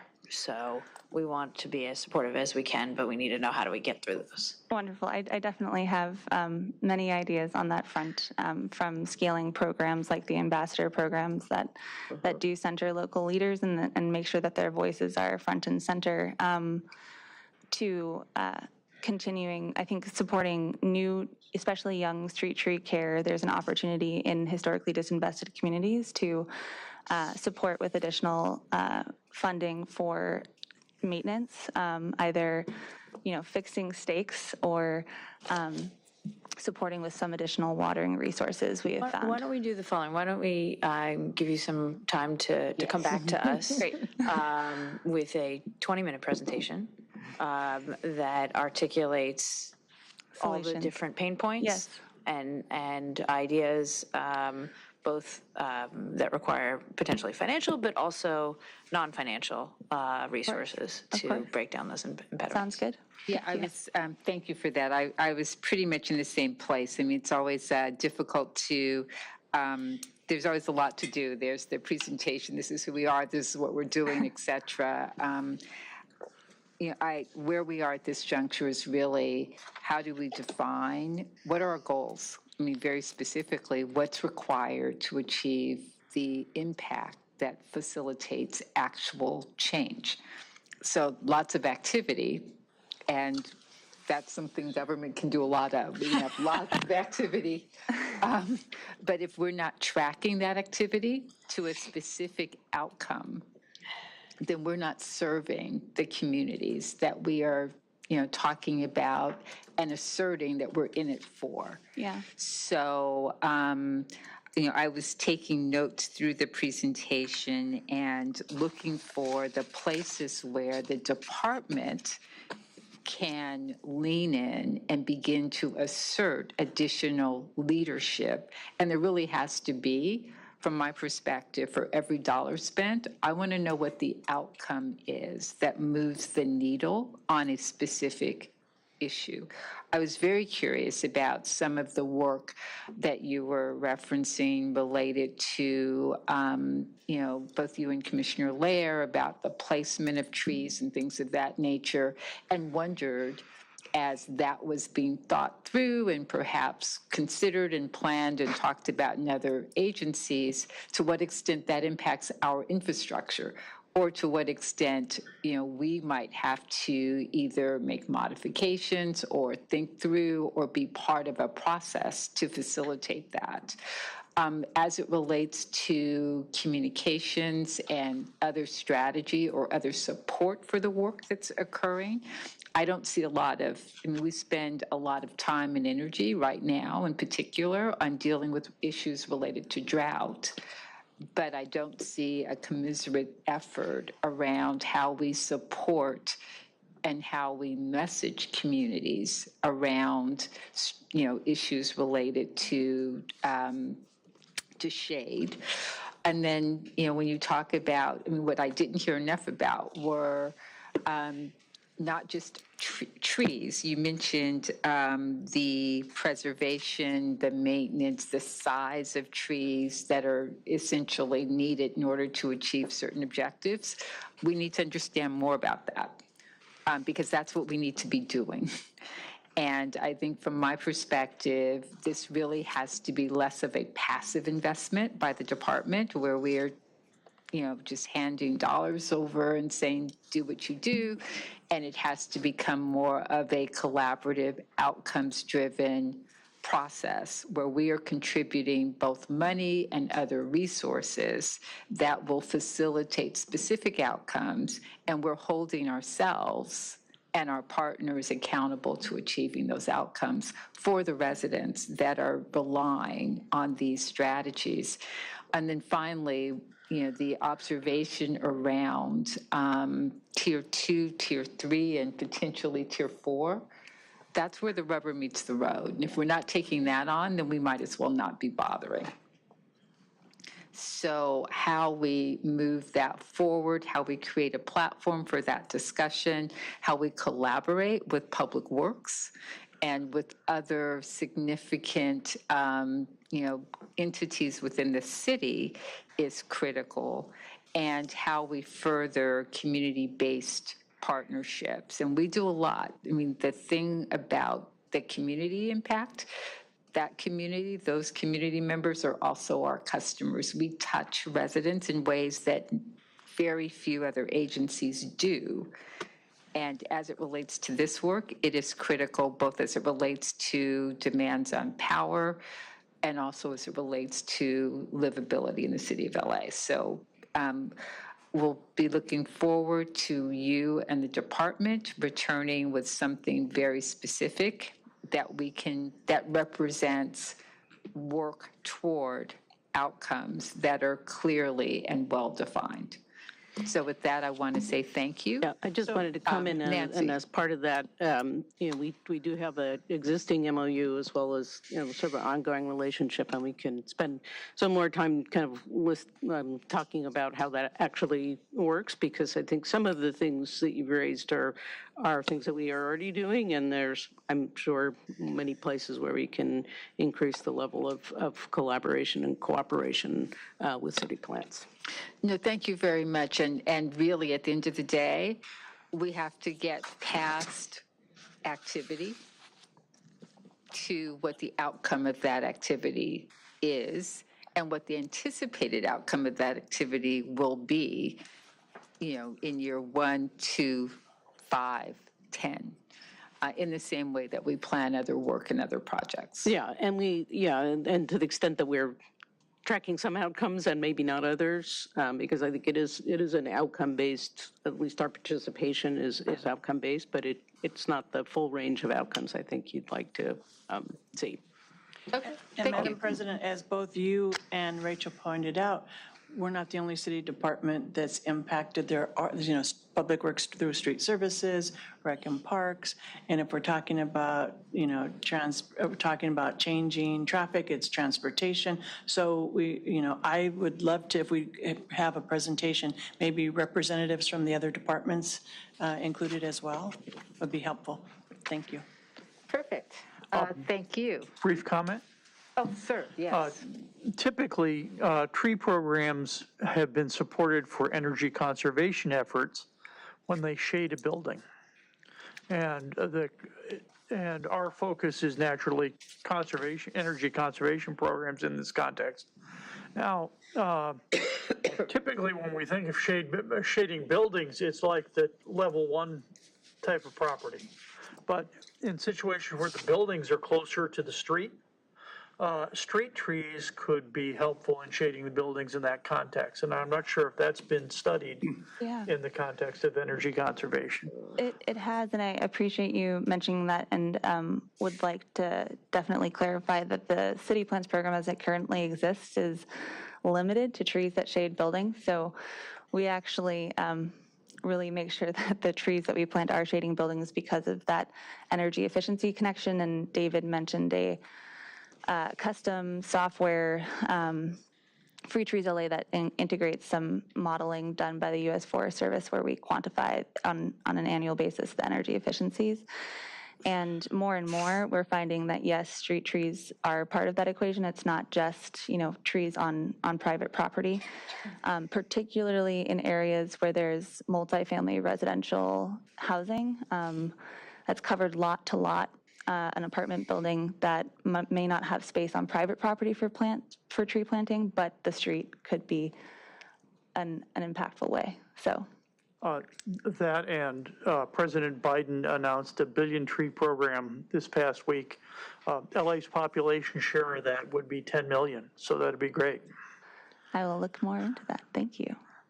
But I think, just to kind of close out the long-term investment and the long-term outcomes idea, trees are a long-term investment in long-term infrastructure, and focusing on ensuring that the trees that we plant can really provide the long-term benefits that we know they can to communities is a great common goal that I think we all share. And thank you so much, DWP. Thank you. Our next presenter will be presenting, as I understand it, on WebEx. She had intended to be with us today, however, has become what is now commonly known as a close contact, so unable to be here today. I'm really grateful that she has nevertheless been able to come in on our WebEx, and would like to introduce Veronica Padilla, who is the Executive Director of Pacoima Beautiful, a long-term partner with the Department of Water and Power, and who represents a community that is significantly impacted by the impacts of extreme heat. So with that, Veronica, if you would please take it away. Yes, thank you. Good afternoon now, or soon will be. Thank you very much for having me. I am Brandy Alley with Pacoima Beautiful. COVID continues to impact families, and mine is no exception. So even though I'm not able to be with you in person, I'm extremely thankful for still giving me the opportunity to present remotely. I'd like to begin by sharing my screen, and I'm crossing my fingers that everything works out well. So please let me know. Can you all see my screen? Perfect. Great. Awesome. Let me just go into the slideshow. These work. Okay. Awesome. So yes, I will be talking about extreme heat impacts in the Northeast San Fernando Valley, which is where Pacoima Beautiful serves. We are a grassroots environmental justice organization, and we provide education to all ages. We also impact public or policy to give teeth and create change within our communities. And we support local arts and culture because it's a great medium to talk about environmental justice, and it's a great way to beautify our community. And we do this all to promote a healthy and sustainable San Fernando Valley. And well, here's a picture. This is from the 1950s. It's not our five mothers who founded the organization, but we were founded in 1996 by five moms that were really fed up with the lack of city services, the amount of trash and bulky items in their community, and they really organized to create Pacoima Beautiful. But I think this picture really shows the leadership and power of our women in our community that kind of set the stage for what is Pacoima Beautiful today. And they were looking to put a G in litter, right, to beautify our community. So Pacoima is part of the city of Los Angeles. We're in the Northeast San Fernando Valley. There are about 100,000 residents, although I think that there's a lot more than that because of what I call invincible density, right? You see the single family housing, but you have one or two families that reside in one household. And so it also has large parcels, so people build garages or build additional units and have people rent them. So and it was also a red line community, right? One of the few places in the city where people of color could purchase homes, and it was close to a lot of jobs. So as those jobs started leaving, it did basically turned into predominantly a Latino community. It was before African American and has transitioned to predominantly Latino now.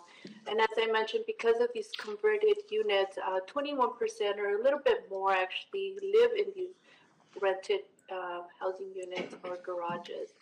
And there are high rates of illnesses like diabetes, asthma, and obesity. And as I think we heard today already, all these sort of ailments are exacerbated by extreme heat, right?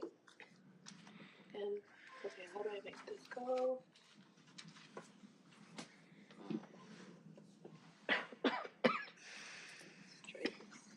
Okay, there. This is a CanViro screen. The red demonstrates that we are in the 90th percentile, meaning that our pollution burden is incredibly high. So Pacoima is the red part, and there's that orange and lighter yellow, but definitely demonstrating how this is a pollution-burdened community. And again, really the extreme heat exacerbates this effect of the folks that live here. And these are some of those cumulative impacts, right, contributing to the pollution. We have a lot of auto-related industries, a lot of, we have a train track that bisects the community. You see a small airport there that lands in the small municipal airport within our community that doesn't really service the community, but does have environmental impacts to its surrounding residents. And because we are surrounded by freeways, there's a lot of these diesel large trucks that are in and out of our streets, really contributing to the air pollution and other impacts within our community. And this is a GIS overview. The pink or red demonstrates where the concentration of pollution sources are. It also shows the lack of greenery and the high density that is the Northeast San Fernando Valley.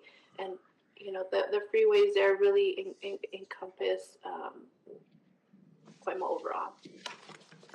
And so what we do is we really focus on, you know, combating these issues through multi-benefit projects together with our community members. And this is a picture of 2019 Earth Day, where we decided to take a small street that was known for illegal dumping, just overgrown, nothing, that in a street that really called for abandoned vehicles to be parked there and whatnot. So we decided to take over this area and plant this edible garden. And I have to say, I've said this before, I was not so sure this was going to work because there wasn't a water source. But fortunately, my staff convinced me that I was wrong, and I was glad. I'm happy to say I was wrong, right? We invited a variety of community members that came out this day and really helped support in transforming this space. And even though there isn't a water source today, this garden continues to be a gem in our community, thanks to our wonderful community members that establish a sort of club, I would say, right? They come every morning and they maintain this garden. They bring water from their homes. There's a volunteer. We don't know who he is, but he occasionally comes in and fills up our water gallons, or will water the plants with his water gallon that he has in his car. I think he washes cars for a living, so he'll occasionally come through. So this project not only beautified the area, it built community, but it also cooled down the area because we have greenery. Fruits and herbs grow here, and the community are able to take from it. So it's really created a wonderful space for our residents to enjoy and be proud of. And we've been asked by others to come in and do something similar, and we're hoping we can come and do that. And here's some beautiful pictures that we constantly get from our members, and they share with us on how well this garden is doing, all based on some volunteer work, right? Brandy Alley is another project that we're very proud of. Brandy Alley is one of a menu of projects in our urban greening study that we did. This alley, as you can see, doesn't look very nice, but in our report we learned that this is a great spot to infiltrate water. There's a lot of runoff, not only from all the concrete, the housing development that is next door, but also from industry that's really nearby. So we identified this as an opportunity space for us to beautify it, green it up, and provide some sort of small sort of pocket park for the community to come and enjoy. So we hosted a community event where we had our community members tell us what they wanted to see in this space. And what we heard was we want a lot of greenery. We want it to look like nature, sort of an escape, right, from the urban surrounding. We want to be able to have shade, exercise equipment, places to sit, and the stars aligned with funding and partners, and we were able to deliver after a few years, right? And DWP is one of our partners, so thank you very much for that. You can see them here inserting the infrastructure that collects the water underneath the alley here. And what the blue meandering path that you see there is supposed to resemble water. Our community members know that the Pacoima Wash is not very far away. We know that these are good infiltration soils in the Northeast, so they wanted that look of the meandering water path. And we try to put as many trees and plants in. You can kind of see the wooden seats there for the community to just sit and enjoy the shade there. Here are a little bit more images of the exercise equipment and the wooden seats, and of course that shade structure that was a high priority, and we're so grateful that we were able to install that as well. You heard a lot about trees, so I won't go into how great trees are for our community and combating heat. We work with the Conservation Corps. They do all the hard work in terms of planting the trees and watering them and keeping up with their maintenance. Pacoima Beautiful, what we do is we talk to the residents. We identify a good spot where a tree can be planted, and we talk to the resident to see if it's okay for them to come and plant. And we do a lot of myth busting, right? Because I think it was mentioned, some people think like, why do you want me to plant trees if we're in a drought? Isn't that going to make it worse? I don't want an extra cost on my water bill. So when we talk to them about how important trees are and how they can actually reverse the drought issue and bring a cooler environment and bring down the cost to cool down their house, then they're more open to it. And then we're able to contact the Conservation Corps to come and install and plant the trees. So it's a good partnership that we have going there. This is something new that we learned through UCLA and through our Transformative Climate Communities grant as well. We do, like I mentioned, part of our vision or our mission is to use art and culture in getting our message across. And so we do a lot of murals in partnership with our wonderful muralists in the community. This one in particular was done with Christy Sandoval. This mural is at Fernando Elementary, and we worked with the students to come up with the design. And they came up with this melting paleta over the hot sun, and this is in their playground. And we painted it with the solar reflective paint that we weren't aware of. We didn't realize that using the wrong paint can actually make the building hotter. And this paint here is reflective, so it helps cool down not only the building but the surrounding. And where you see the purple, that's really where it's reflecting the most sun. And in the yellow portions, that's where some of that reflective paint was mixed with normal paint to create some of the different colors. Because it isn't a very large palette, but still it makes a huge difference. And now that we know about this paint and Christy's worked with it, we hope to train other muralists in the community to begin to use this paint and continue painting the beautiful murals that Pacoima is now known for, right? So we hope to do a lot more of that.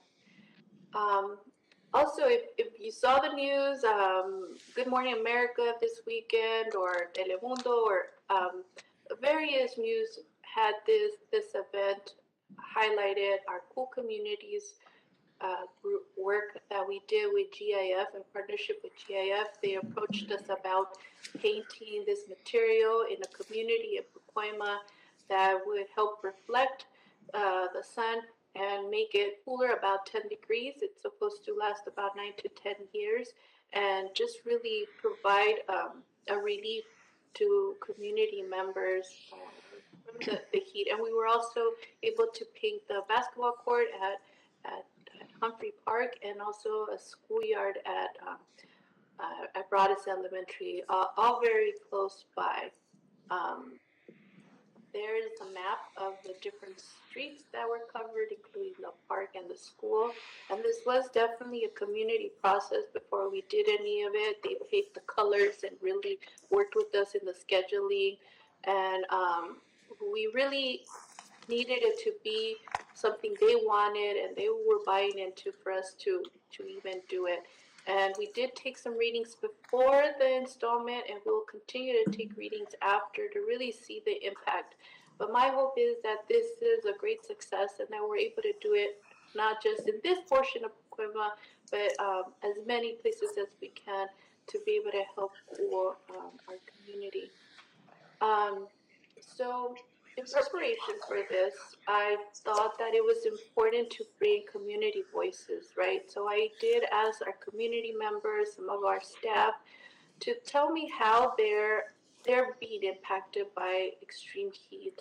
And I did get a lot of responses, so but I picked 3 that I think really spoke to the challenges that our residents deal with on a daily basis because of the heat. And overall, it's just the health impacts, the disruption to their everyday life, and just the just this frustration and not able to find relief and really struggling with a balancing act, simply to be able to live on a daily basis. So they're a little long, but I hope to read them all in their entirety because I think they're very impactful and telling. So I will start with Margarita Lopez Pelayo. I am a mother of a 5-year-old and live in the San Fernando Valley, where temperatures rise at times up to 105 degrees or higher. I live in a small ADU with no air conditioner or trees for shade. The summer are extremely difficult for my family and I. During the heat waves, our home feels like it never cools down. The walls remain hot, and we find ourselves having a hard time staying home. During the summer, I suffer of bad migraines and have a hard time sleeping well. I put down to sleep my daughter with a small ice pack to try to keep her cool.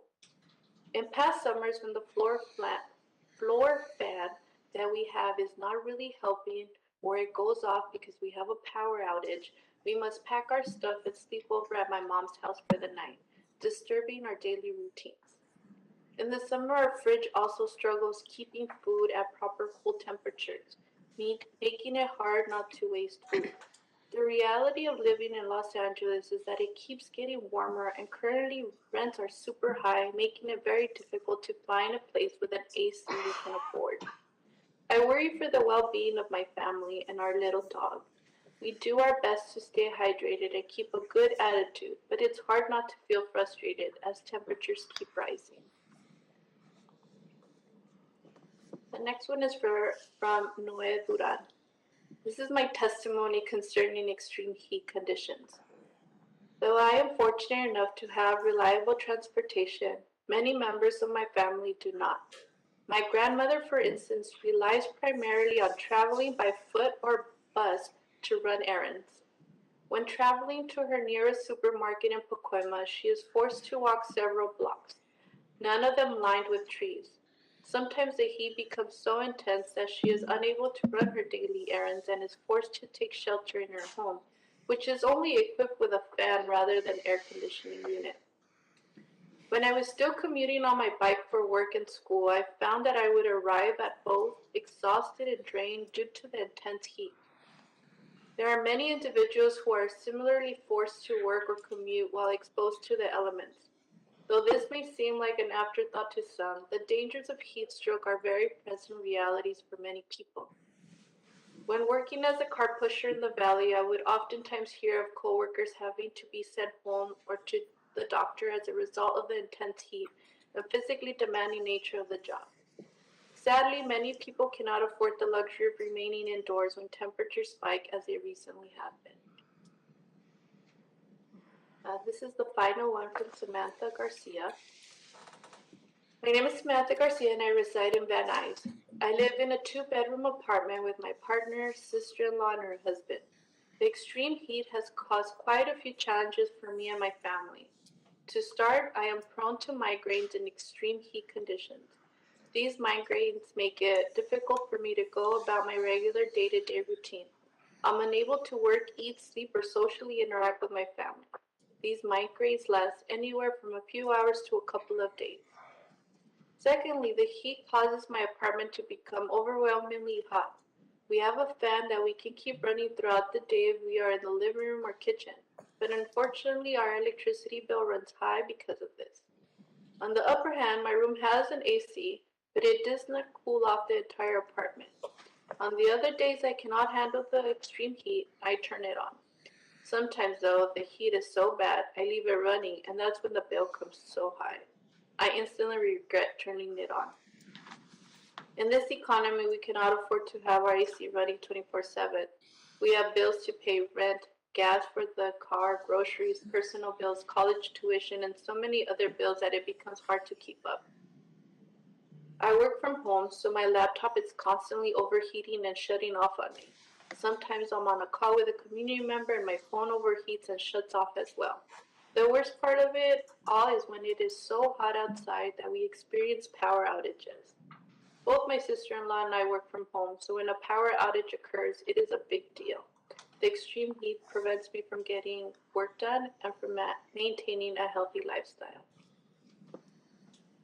Thank you very much for allowing me to share the work that Pacoima Beautiful is doing, and also these testimonies from our community members. As I mentioned, there was a lot of them. We were really anxious to be able to share with you all how they struggle with extreme heat, as this is a reality for us. And so, sorry, I'm going to take off my information there. Am I back on screen? You are. Yes. Okay, great. So yes, I just wanted to thank you again, and I hope that this is the beginning of a conversation to find solutions and relief for many of our community members that are experiencing this. So thank you again, and hope to be present or to be in person next time with you all. Thank you. Thank you, and I should be the first to get hyphenated names correct. So, having spent over 40 years sporting one, so I appreciate your being here, Ms. Padilla-Campos, and would like to open the floor for questions or comments from board members, starting with Commissioner Reyes. So I just wanted to say, Veronica, thank you so much for all the work that you do.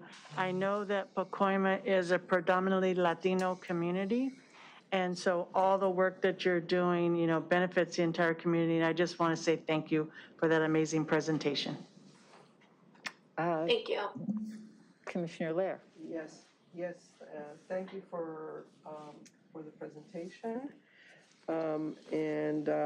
You know, been aware of some of the work that has been done.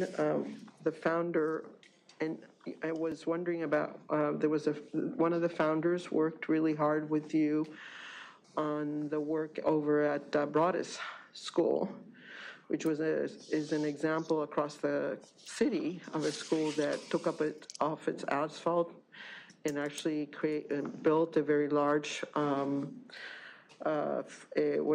retention basin underneath the soccer field, and you know, worked with tree people to get some really nice big grants.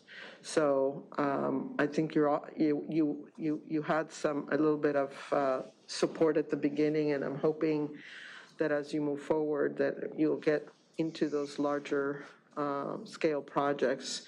I was surprised when I sat around the first time with a group from Pacoima about the asthma factor. There were 6 of us talking about the potential funding for tree planting. And I asked the young woman next to me who works for the councilwoman, and she said, you know somebody with asthma? Because I feel terrible. I had never met anybody with asthma in our neighborhood. And she said, yeah, I have terrible asthma. And just about everybody in the room. So it really shook me to see how many of the communities in the city have suffered from all this investment in infrastructure that turned out to be negative for a lot of the communities that live there. So thank you for what you do. Thank you. And you know, that's true. My sister and I both went to UCLA, and we would always be so surprised how our allergies and our asthma would kick up when we were at home in Sun Valley, and then we would go away or back to campus, and just things just got better. So yeah, definitely have lived experiences there for sure. Okay. Commissioner NEEMAN Brady doesn't have a question or a comment at this time. I have a couple. So first, thank you. I appreciate both the presentation, and in particular, I appreciate your regrounding or grounding it in the lived experience of people that live in your community, people that your organization serves, and obviously the people that we serve as well. I think this provides a perfect example of my belief that we must come together to ensure that we're leveraging all of our efforts so that the great work done by city plants is helping to inform and supporting and magnifying the work that's being done by Pacoima Beautiful, and vice versa, that the work out in Pacoima Beautiful, and in particular, the extreme penetration at the community-based level, getting people to, I think one of the common themes between these two presentations centered around trust and communication in order to gain community support for strategies that are critical to addressing these issues, and the degree to which this department can do more to facilitate and take leadership around that is something I'd like to see. Also, with respect to the references to fans, I know that we have lots of programs, we have lots of rebates, we do lots of things to help and support our customers. I have asked the department to look at, and I'm interested in feedback around the ability to establish a rebate program that specifically supports portable air conditioning units as an immediate step to support and to help promote some relief in these communities. And I'd like some feedback on that to determine where we are, if that's something that we can move forward, and how quickly we can move that forward. I was very interested in some of the work that was done with the heat reflective paint. I know about the heat reflective pavement and that sort of thing. And again, I'm interested in how we bring all of these efforts together. As we fund some, we collaborate with others, we incentivize and work with various communities, how we begin to bring this together in a way that 3 years from now, when we sit around this dais and we talk about what's occurring in this community, there's a measurable difference that people feel and more to do, or with clear-cut plans about what more there is to do. And then finally, I was really curious about the community garden and the observation that there's no water to support it. And wondered, particularly again, as we look at turf replacement programs, which are critical and important, if there are things that we're doing with respect to those programs that might be modified and adapted to support the kind of effort that that Veronica provided or showed us out in her community. It just looked amazing to see so many people gathered around and supporting taking the initiative to plant in their community, and the idea that water is an issue. I'm just curious about how we support those efforts and make sure that they don't get lost while at the same time we are supporting turf replacement programs in other parts of the city. So I'd like some feedback on that as well. And those are my initial, and finally, a critical component of all of this, and it's come up a couple of times, is the issue of cost. The department must deploy a program to manage customer anxiety and real customer trepidation around running air conditioning units to the extent that they can be provided during extreme heat events. And longer. I mean, as these events get longer, we're not talking about a day or two anymore. And it was pointed out that as we have multiple days of extreme heat, nights stay warm, and it just compounds upon itself. We went to great lengths to prevent shutoffs and to manage anxiety and debt retroactively as we were dealing with COVID. Looking at how we proactively smooth out the payment of customer debt so that they can afford their utility bills, and that doesn't become an impediment to getting relief from the heat is something that I'm looking for some immediate feedback on as well. And again, we're talking about people who are dealing with this right now and are going to keep dealing with this. So I'm just very interested in seeing some department feedback, and to the extent that you have it today, I'd like to hear about it today, and if you don't, I'd like you back with it at our next board meeting. So those are my comments, and again, sincere thank you. And to your point, this is the beginning, not the end, of not just dialogue, but of an effort to take proactive leadership role, and to the extent it fits within our work, working with community across the city to address these issues. It is 12:30. We have another presentation. At which point, I'd just like a quick touch base with the commissioners. If we could take a break after the next presentation, does that work for everybody? Yes, I'm just going to the restroom. Okay. Well, I'll tell you what. Why don't we take a 10-minute break now? We'll do the presentation, and then we'll take a longer break for lunch, okay? All right. So we will recess for 10 minutes. And thank you all. Thank you. Thank you again. Thank you.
Stand by, please.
Madam President,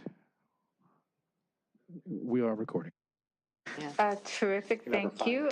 Secretary, would you please take the roll? President McCLAIN-HILL. Present. Vice President RUIZ. Present. Commissioner Brad Hopkins. Commissioner LEHRER. Present. Commissioner NEEMAN Brady. Present. 4 board members present and a quorum. Terrific, thank you. We are now ready for our final presentation on this topic, at which point I'll ask a few members of our staff to provide some feedback. Presenting now is Michael Klaproth, who's representing Enterprise Community Partners. So thank you, sir. Great. Thank you. Good afternoon, and thank you, President McCLAIN-HILL and Board of Commissioners, for inviting me to speak on this important issue. My name is Michael Klaproth. I'm with Enterprise Community Partners, and I'm the Program Director for our Sustainable Connected Communities program. And today I'll be sharing with you some recommendations, resources, and strategies to mitigate against the impact of extreme heat. Just a quick run through of the agenda, share really quickly what we do at Enterprise, share about our climate resilience work, share, of course, about the disproportionate impacts of extreme heat on different communities, share out some key considerations for strategy development, and then get into some case studies and actual strategies, recommended strategies for extreme heat mitigation. So before jumping in, I want to share just quickly about who we are at Enterprise Community Partners and what exactly it is that we do. Enterprise is a national nonprofit committed to addressing our nation's massive shortage of affordable rental homes. And so together with our partners, we're organized around 3 central goals: to increase housing supply, advance racial equity, and build resilience and upward mobility. And we're consistently bringing the perspective of how we can better serve low-income communities and folks living in affordable housing across the country in all that we do. And we see climate resilience work not as peripheral to these goals, but central to them. And we feel that climate is woven into the fabric of our work overall and touches everything that we do in the affordable housing space. And Enterprise has a long-standing history of working on climate resilience and disaster mitigation. Our work in this area spans the national, state, and local levels, from our National Climate Resilience Academies to the California-focused Community-Powered Resilience Program, which you'll hear about more in a bit, and including our efforts nationally and locally here in LA to ensure equitable building decarbonization for affordable housing. And locally, of course, we're privileged to be in partnership with LADWP and serve on the LA 100 Equity Strategies Steering Committee. And so I want to frame the conversation a bit by talking about the disproportionate impacts of extreme heat and how folks who are most impacted overlap largely with the groups that we serve at Enterprise Community Partners, which of course are folks living in low-income affordable housing. Research tells us that across the country, low-income communities and communities of color are disproportionately impacted by extreme heat. The disparity is especially present in our state and in our city. In fact, among states in the Southwest region, California has the greatest temperature variance between our poorest and wealthiest neighborhoods. Here in Los Angeles, neighborhoods which are majority communities of color can be up to 6.7 degrees hotter than other neighborhoods. And in terms of how this overlaps with affordable housing, data shows that subsidized affordable housing units are likely to be in high heat neighborhoods. And because our city's affordable housing stock tends to be older, they often lack air conditioning, and if they do happen to have air conditioning, residents typically lack the funds to cover the high energy costs. And so these communities are more vulnerable to risk factors such as higher energy costs, heat-related sickness, and even death. And these disproportionate impacts are a product of longstanding inequitable policy decisions such as redlining and the unequal distribution of resources like cooling infrastructure. And so before sharing some resources and strategy recommendations, I wanted to highlight some of the key considerations that should be top of mind when developing strategies for extreme heat. First, we feel that the strategy should be dynamic and multi-solving, meaning that they should solve for multiple problems at once if possible, and they're nimble enough to overcome unforeseen challenges. Second, we need to ensure that resources are reaching communities of highest need, and the historically underserved and under-resourced communities are prioritized. And lastly, strategies should be developed and implemented in partnership with community members, as well as serve the purpose of educating and informing.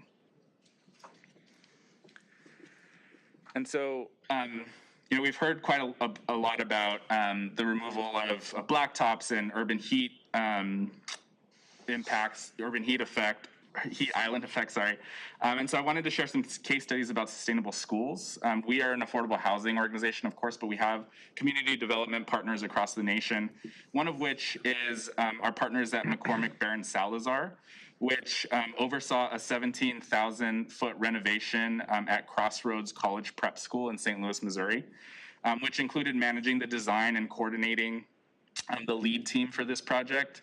And some of the key sustainability features included energy and water efficiency upgrades. The 9,000-foot expansion of this project included the redevelopment of an adjacent brownfield, and the inclusion of a rain garden and native landscaping, which helped to reduce the urban heat island effect on the campus. Another example of a sustainable school, again, our partners McCormick Barron Salazar oversaw the greening of the Flance Early Learning Center in St. Louis, and orchestrated the leveraging of HUD's Capital Fund Education and Training Community Facilities, or CFCF program, as well as new market tax credits to fund the project.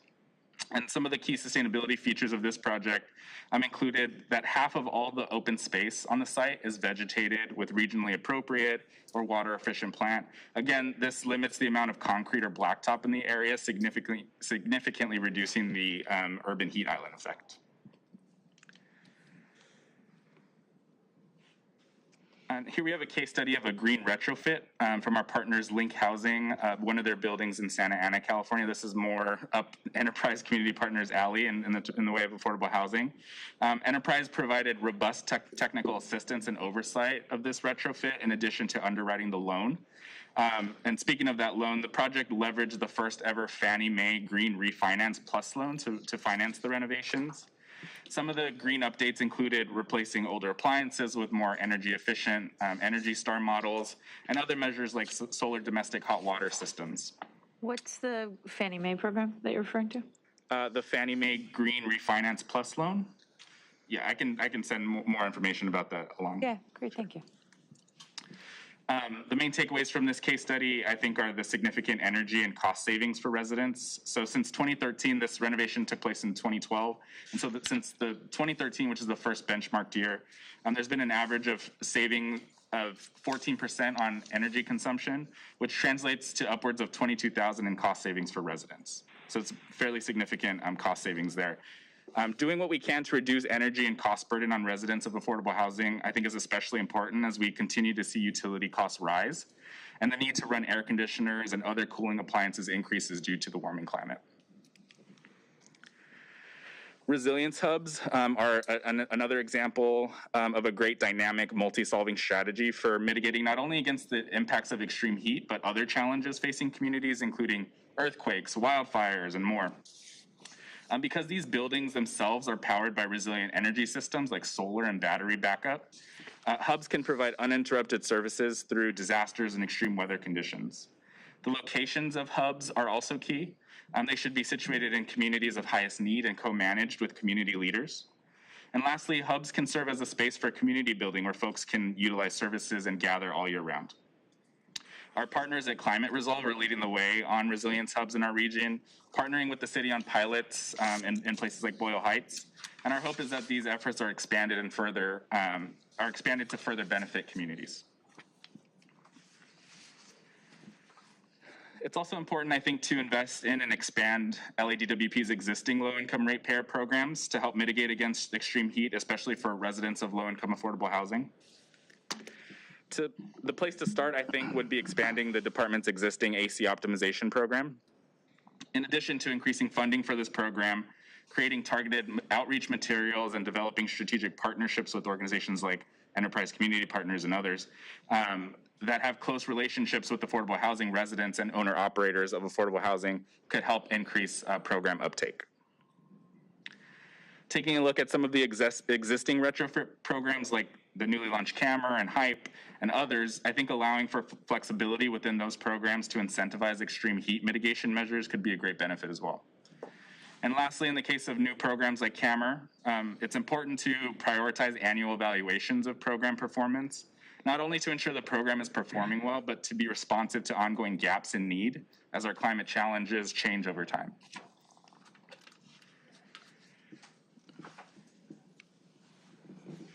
And I quickly wanted to lift up Enterprise's community-powered resilience tool as an amazing resource for disaster and climate resilience. In the case of extreme heat, the community-powered resilience tool has great resources and recommended strategies. Some of the strategies for government agencies that I pulled from the tool include guidance on creating a heat response plan, investing in and increasing access to cooling infrastructure such as cool roofs, and taking advantage of state resources and working groups. In addition to resources for state and local government, the tool also has resources for community organizations and affordable housing owner-operators, which include assistance in creating business continuity plans through Enterprise's Ready to Respond tool, guidance on creating community work groups focused on extreme heat, and helpful information on funding resources for low-income households like the Low-Income Home Energy Assistance Program, or LIHEAP. I encourage you to take a look at Community-Powered Resilience Tool as it's helpful. It has helpful resources for the entire spectrum of climate resilience and disaster mitigation, and is really intentional about centering frontline communities through these processes.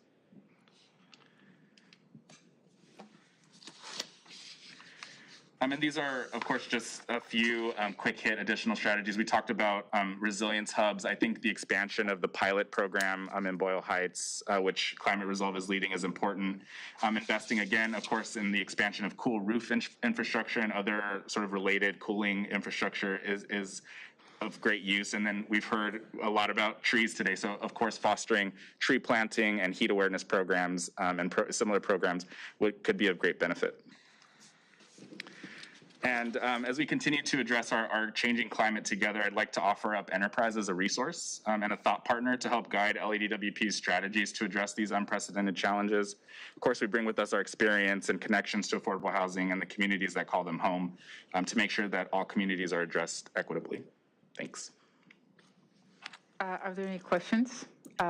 Commissioner Ruiz. Okay, so I just have a comment. Thank you for the work that you're doing, but what I particularly appreciate about your presentation is the fact that you're also showing the cost savings. I think that's a very significant factor, so thank you for including that. Absolutely. Commissioner LEHRER? Yes, thank you. It was really well put together presentation. Wonderful work you're doing. The resiliency hubs, there are a number of us who've been working on the idea for a couple of years and with UCLA students. And of course, many of these programs, we don't talk about the homeless. I mean, in terms of heat island issues. So I'm just wondering where these two sort of issues or solutions could come together. You know, is there a hub that then can become a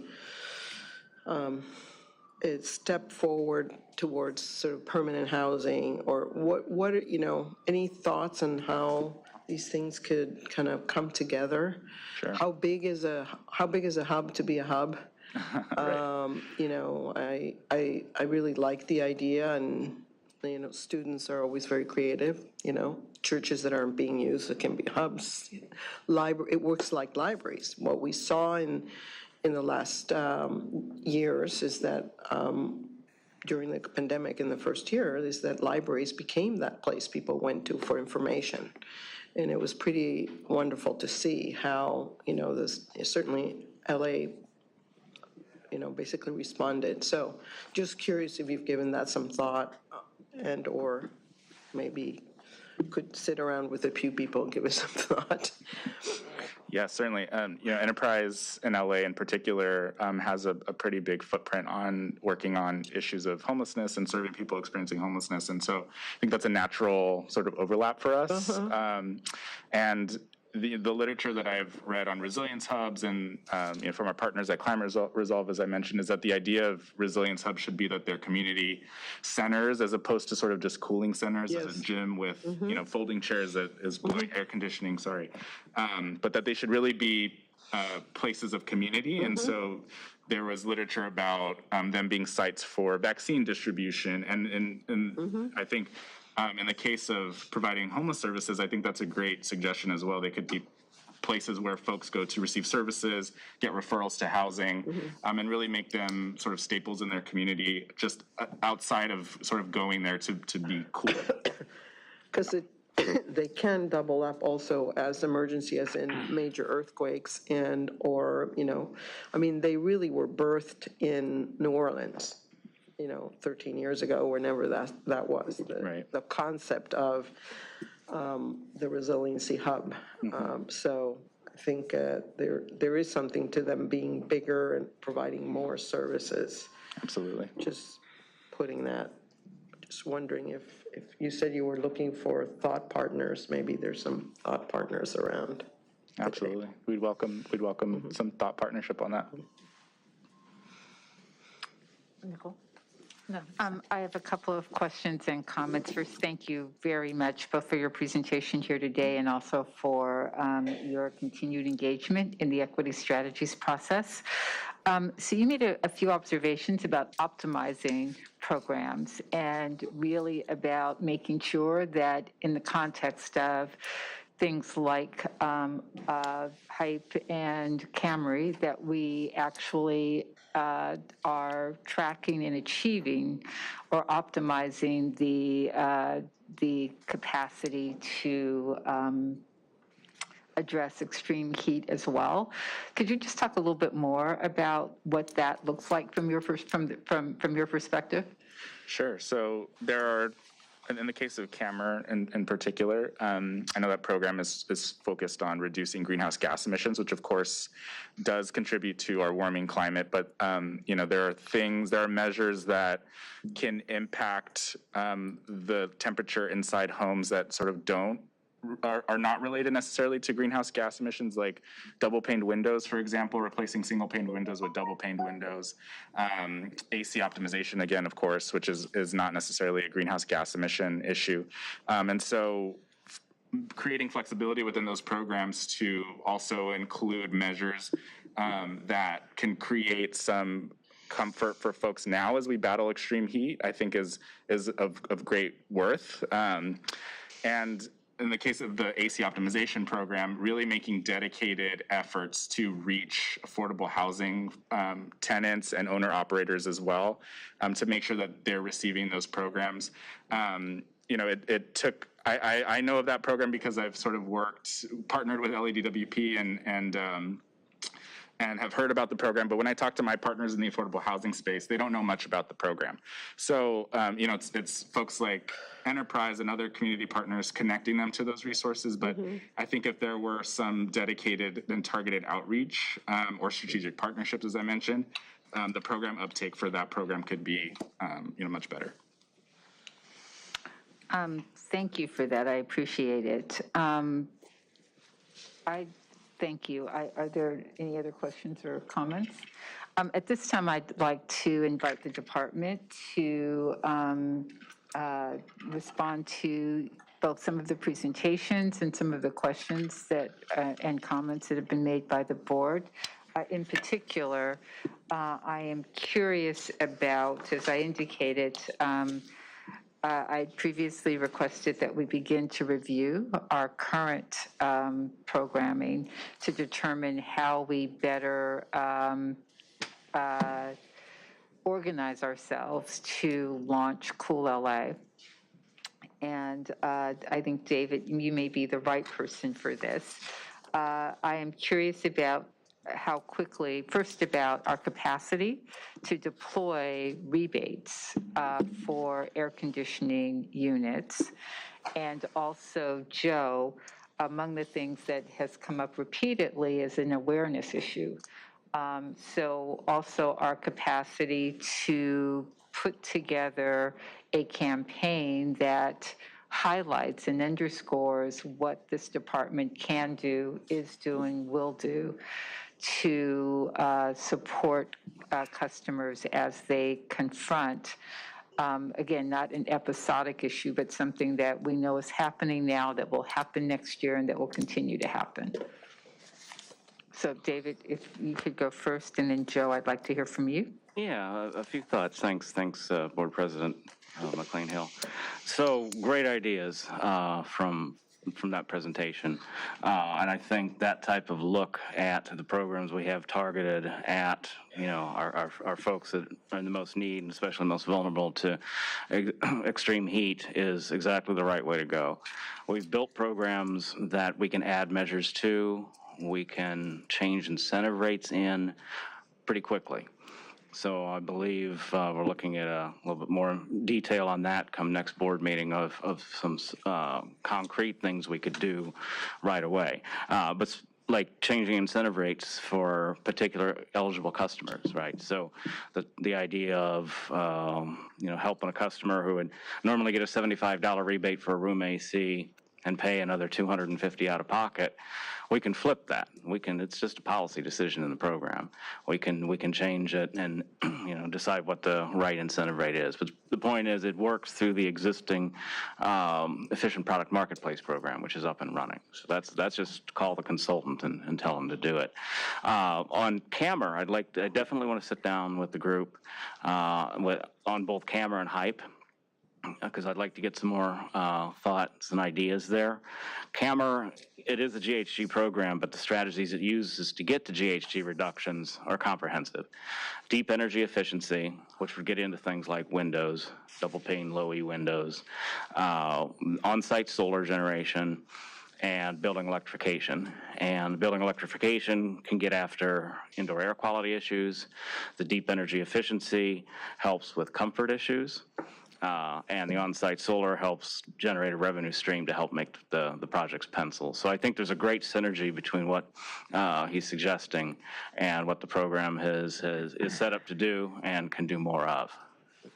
I'd like to encourage a conversation with some specific recommendations and metrics for our next board meeting. Among the things that sort of struck me as I thought about the discussions that we've had about a number of our energy efficiency programs is that they've all centered primarily around energy efficiency, which is certainly critical to our mission, but the absence of any real focus on extreme heat. And it is critically important from my perspective that we get as much bang for our buck as we possibly can, and so that we're looking at all of these various metrics as we move these agendas forward. So that conversation, I think, is one that would be well worth having. Also, I will be interested in understanding how we are going to both deploy programs and measure and refine them as they are operating,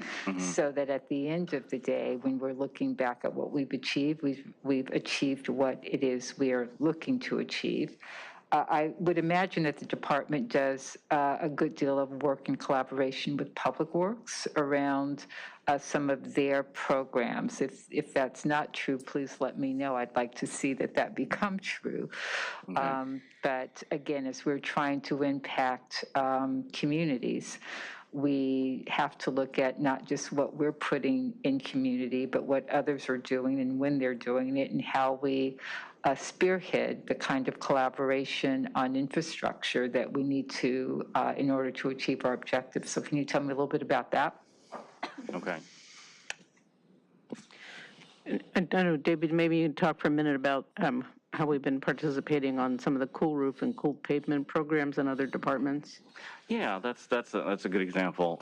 We have a cool roof measure in the consumer rebate program, and we've incentivized cool roofs since 2010. And I believe in 2015, the City Council made that an ordinance for roofs that have certain characteristics, which try to be as broad as possible, to require it be a certified cool roof at the replacement and in the permitting process to review that. Now, we maintained the rebates because the idea was we want to encourage people to follow, to get permits. We want to encourage people to do this properly.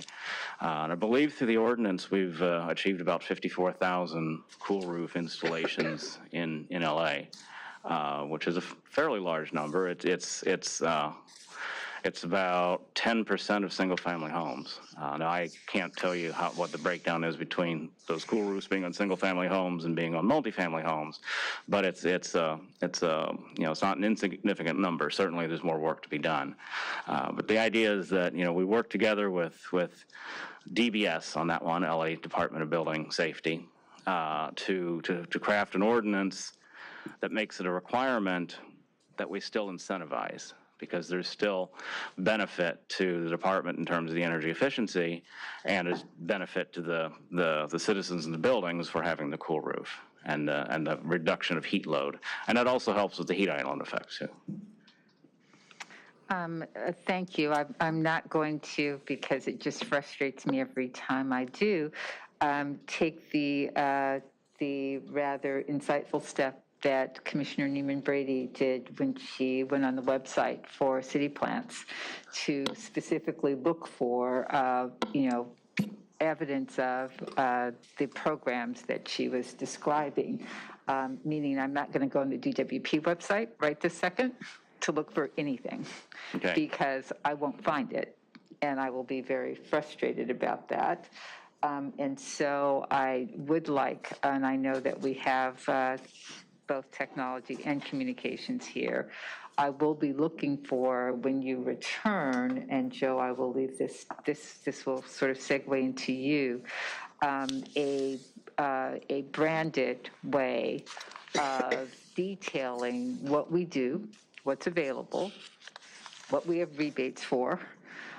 So in addition to sharpening the impact of our activities, promoting them and causing them to be accessible to the folks that can take advantage of them is a step that we must get underway. So I'm curious as to where we can be with respect to that by when you get back.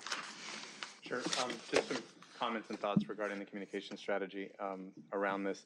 We have, as you noted, typically spoken about these programs from the context of energy efficiency, how much we can help you save energy and save money on your bill. We haven't approached this from the customer's perspective in terms of managing extreme heat, and how a lot of the programs that exist in energy efficiency and within the power system, for example, the thermostat program can do that. We've had some really good results with the thermostat program, for example, and the subscription for that, because it helps meet a demand reduction need. So the branding of Cool LA, we think, makes a tremendous amount of sense. We can organize these programs under there, something for residential customers who own homes, something for renters in multifamily, something for commercial, industrial, et cetera. We've done that on the water conservation side. Obviously, there's some technology limitations that we've been dealing with, but still from an overall, there's part of what's on your website, and we know that that needs to be fixed. There's also the outbound communications and how the results we've seen from paid communication, from direct emails to customers, from our social media campaigns, from other strategies we use to actually reach people. Because ultimately they're going to visit your website to subscribe to the program, and we know how important that is. But actually getting information into people's hands to attract them, to understand we have something to offer to help their elderly father or mother get a reduced price portable air conditioning unit. We're prepared to work on that. We've started working on that. It will be multilingual. What occurred to me when Rachel was presenting is that, as you know, we have been largely funding their program for a long time, and part of that is their communications operation. But I think we should look at our MOU and see if we can do better to allow them to communicate better about their program in coordination with us, obviously. And Rachel's been a tremendous partner with city plants in always creating opportunities, looking to highlight us. But they have a specialty in tree canopy and in the disparate distribution of that canopy that I think is a story that needs to continue to be told and can be with our assistance. So I'd like to look and see if there's ways that we can support their communications needs as well. The third piece really is the level pay program is essential to this. And whether it's level pay or payment arrangements and plans in the interim, that obviously is more complicated because those payment plans exist also to help people pay down that debt that's accrued during COVID. But level pay is a huge tool. Nationally, you know, the energy institutes all know that people don't want to use their air conditioning, which causes health concerns and public safety risks because they're afraid of the bill they're going to get in September and October.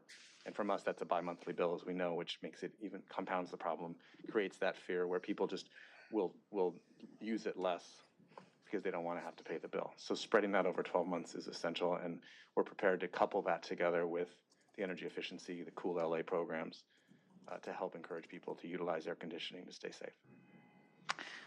Thank you. I look forward to a report back with actionable measures that the department is prepared to roll out at our next board meeting.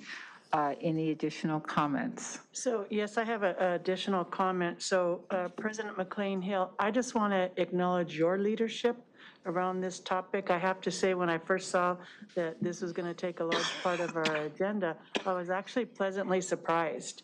And it really takes leadership to tackle these big problems. So I just want to acknowledge your leadership in putting these very important presentations together. So thank you. Thank you. I appreciate that. Andy, level pay. If Marty were here, I would be insisting that he step up at this moment and tell us that it will be here and be able to support these programs and to support our communities as they confront heat-related issues over this summer. Are you able to shed any light on that? I'll be happy to take that challenge from Marty. So right now we're in the process. We're in the testing and training phase for both of these within IT and both customer service. And we're looking at September for a rollout for level pay. That's terrific. I just do want to say that in the interim, I would not anticipate there being any customers disconnected because they're having difficulty paying bills through this difficult summer period. With that, unless there's more, I think we can move on to, and thank you all. I again appreciate the both presentations from all of our community partners and from the staff, and look forward to additional action on these issues as we move forward. I think now we're going to move to our next agenda item, which is L1. And Commissioner RUIZ, you had questions. Yes. So on this item, L1, first of all, let me just say I support this item. I don't have any problems with it.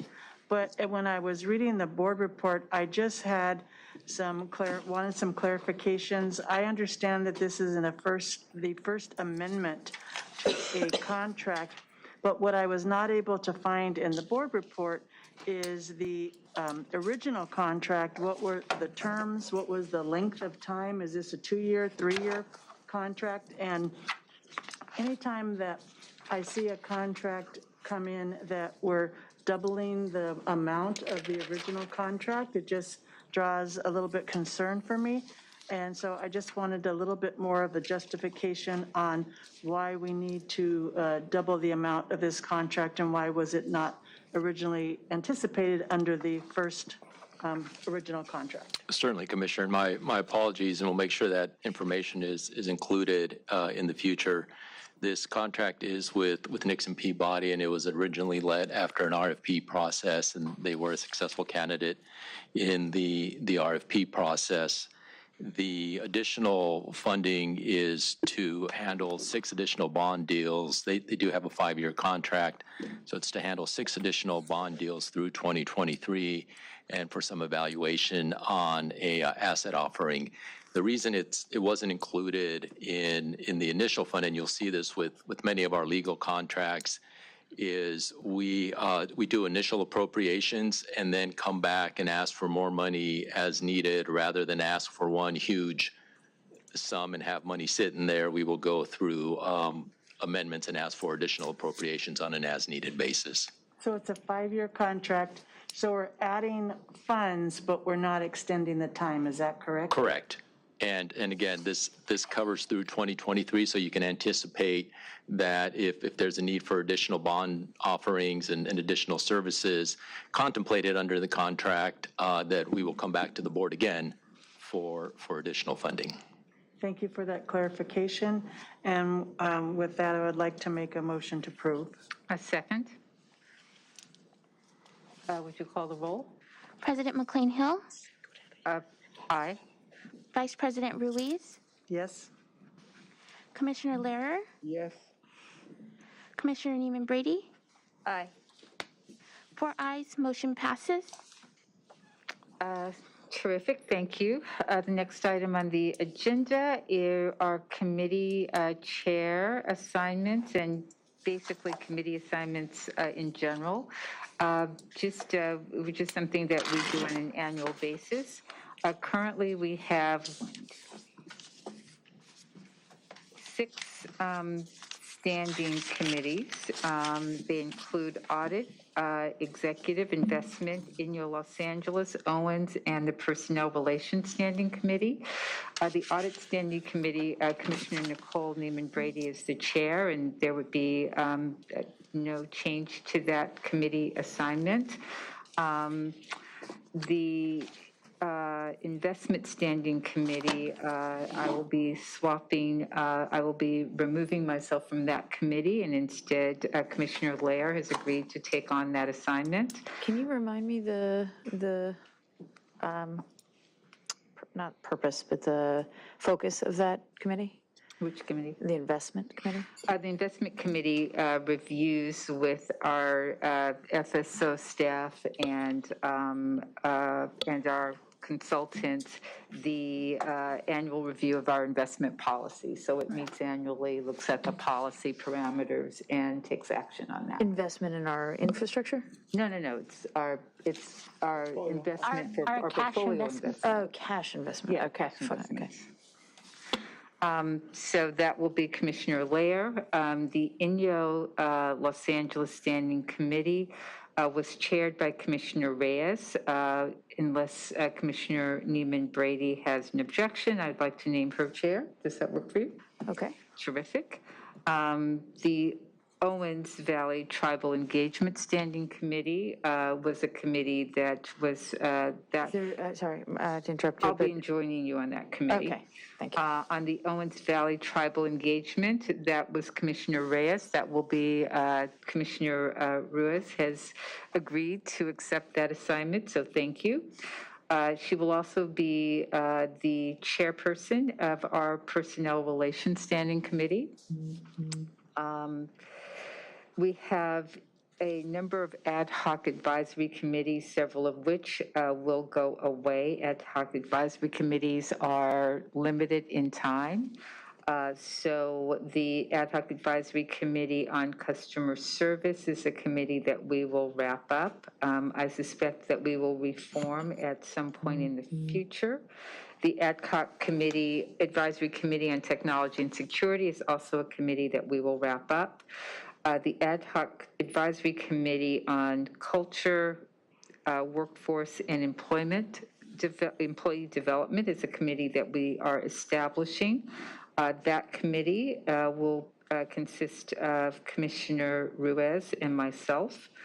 The Ad hoc Committee, a new Ad hoc Committee on SCAPA policy and practice reform is being established, and I will chair that committee and hope to be joined on it by Commissioner NEEMAN Brady, although I've not asked her, so I won't put her on the spot. But That's fine. That's fine? Yeah. Yay. Thank you.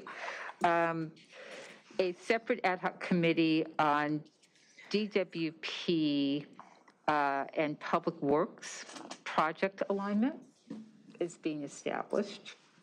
That committee will be chaired by Commissioner RUIZ. We have a number of significant projects that we are undertaking with Public Works, not the least of which is Operation Next. And it is our view that greater commissioner engagement around alignment and communication would be helpful. So we are looking forward to participating in that. I would be interested in being the second in that. I was actually about to ask you if you would chair a subcommittee or an ad hoc committee overseeing extreme heat response. I think that you, from my perspective, bring a breadth of both experience and knowledge to that particular engagement. So if that would work for you, that would be terrific. And with that, those are the committee assignments at this juncture. There may be additional committees or ad hoc committees established, but at this moment, those are the ones that are that will be established. Aside from putting these into the minutes, will they be online? The board secretary will advise everybody of their committee assignments, and we can certainly add them to the bios or to the pages for each commissioner so that it's clear who's on what committee. And then it also just reminded me, I don't know that we hit minutes. Oh, I'm Item sorry. number K. We didn't do K. I am sorry. Back to minutes. We've skipped them so many times, I just left them. So recommendation for approval of May 10 meetings. Do we have yes, we should have appropriate number of commissioners for all minutes at this juncture. Is that correct, Board Secretary? Well, we do have the appropriate number of Meaning that commissioners. we're present at the time of the meeting. We do not. We For do not. May 10th and June 14th, we do not. Okay, terrific. So we are able to approve minutes for July 12th. So moved. I second. Would you call the roll? President McCLAIN-HILL? Aye. Vice President Ruiz? Aye. Commissioner LEHRER? Aye. Commissioner NEEMAN Brady? Aye.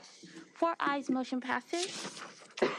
Terrific. I think that concludes our business for open session. We can now move into closed session for conference with legal counsel. And I would prefer that we use this room. So if we could clear the room of all those people who are not involved in closed session. And Reggie, if you could prepare for this meeting to be sealed and off broadcast, that would be great. Thank you. At this point, we will recess in a closed session, and in accordance with California Government Code Section 54957.1, we will report any final actions taken therein. We are in recess. Oh, gosh.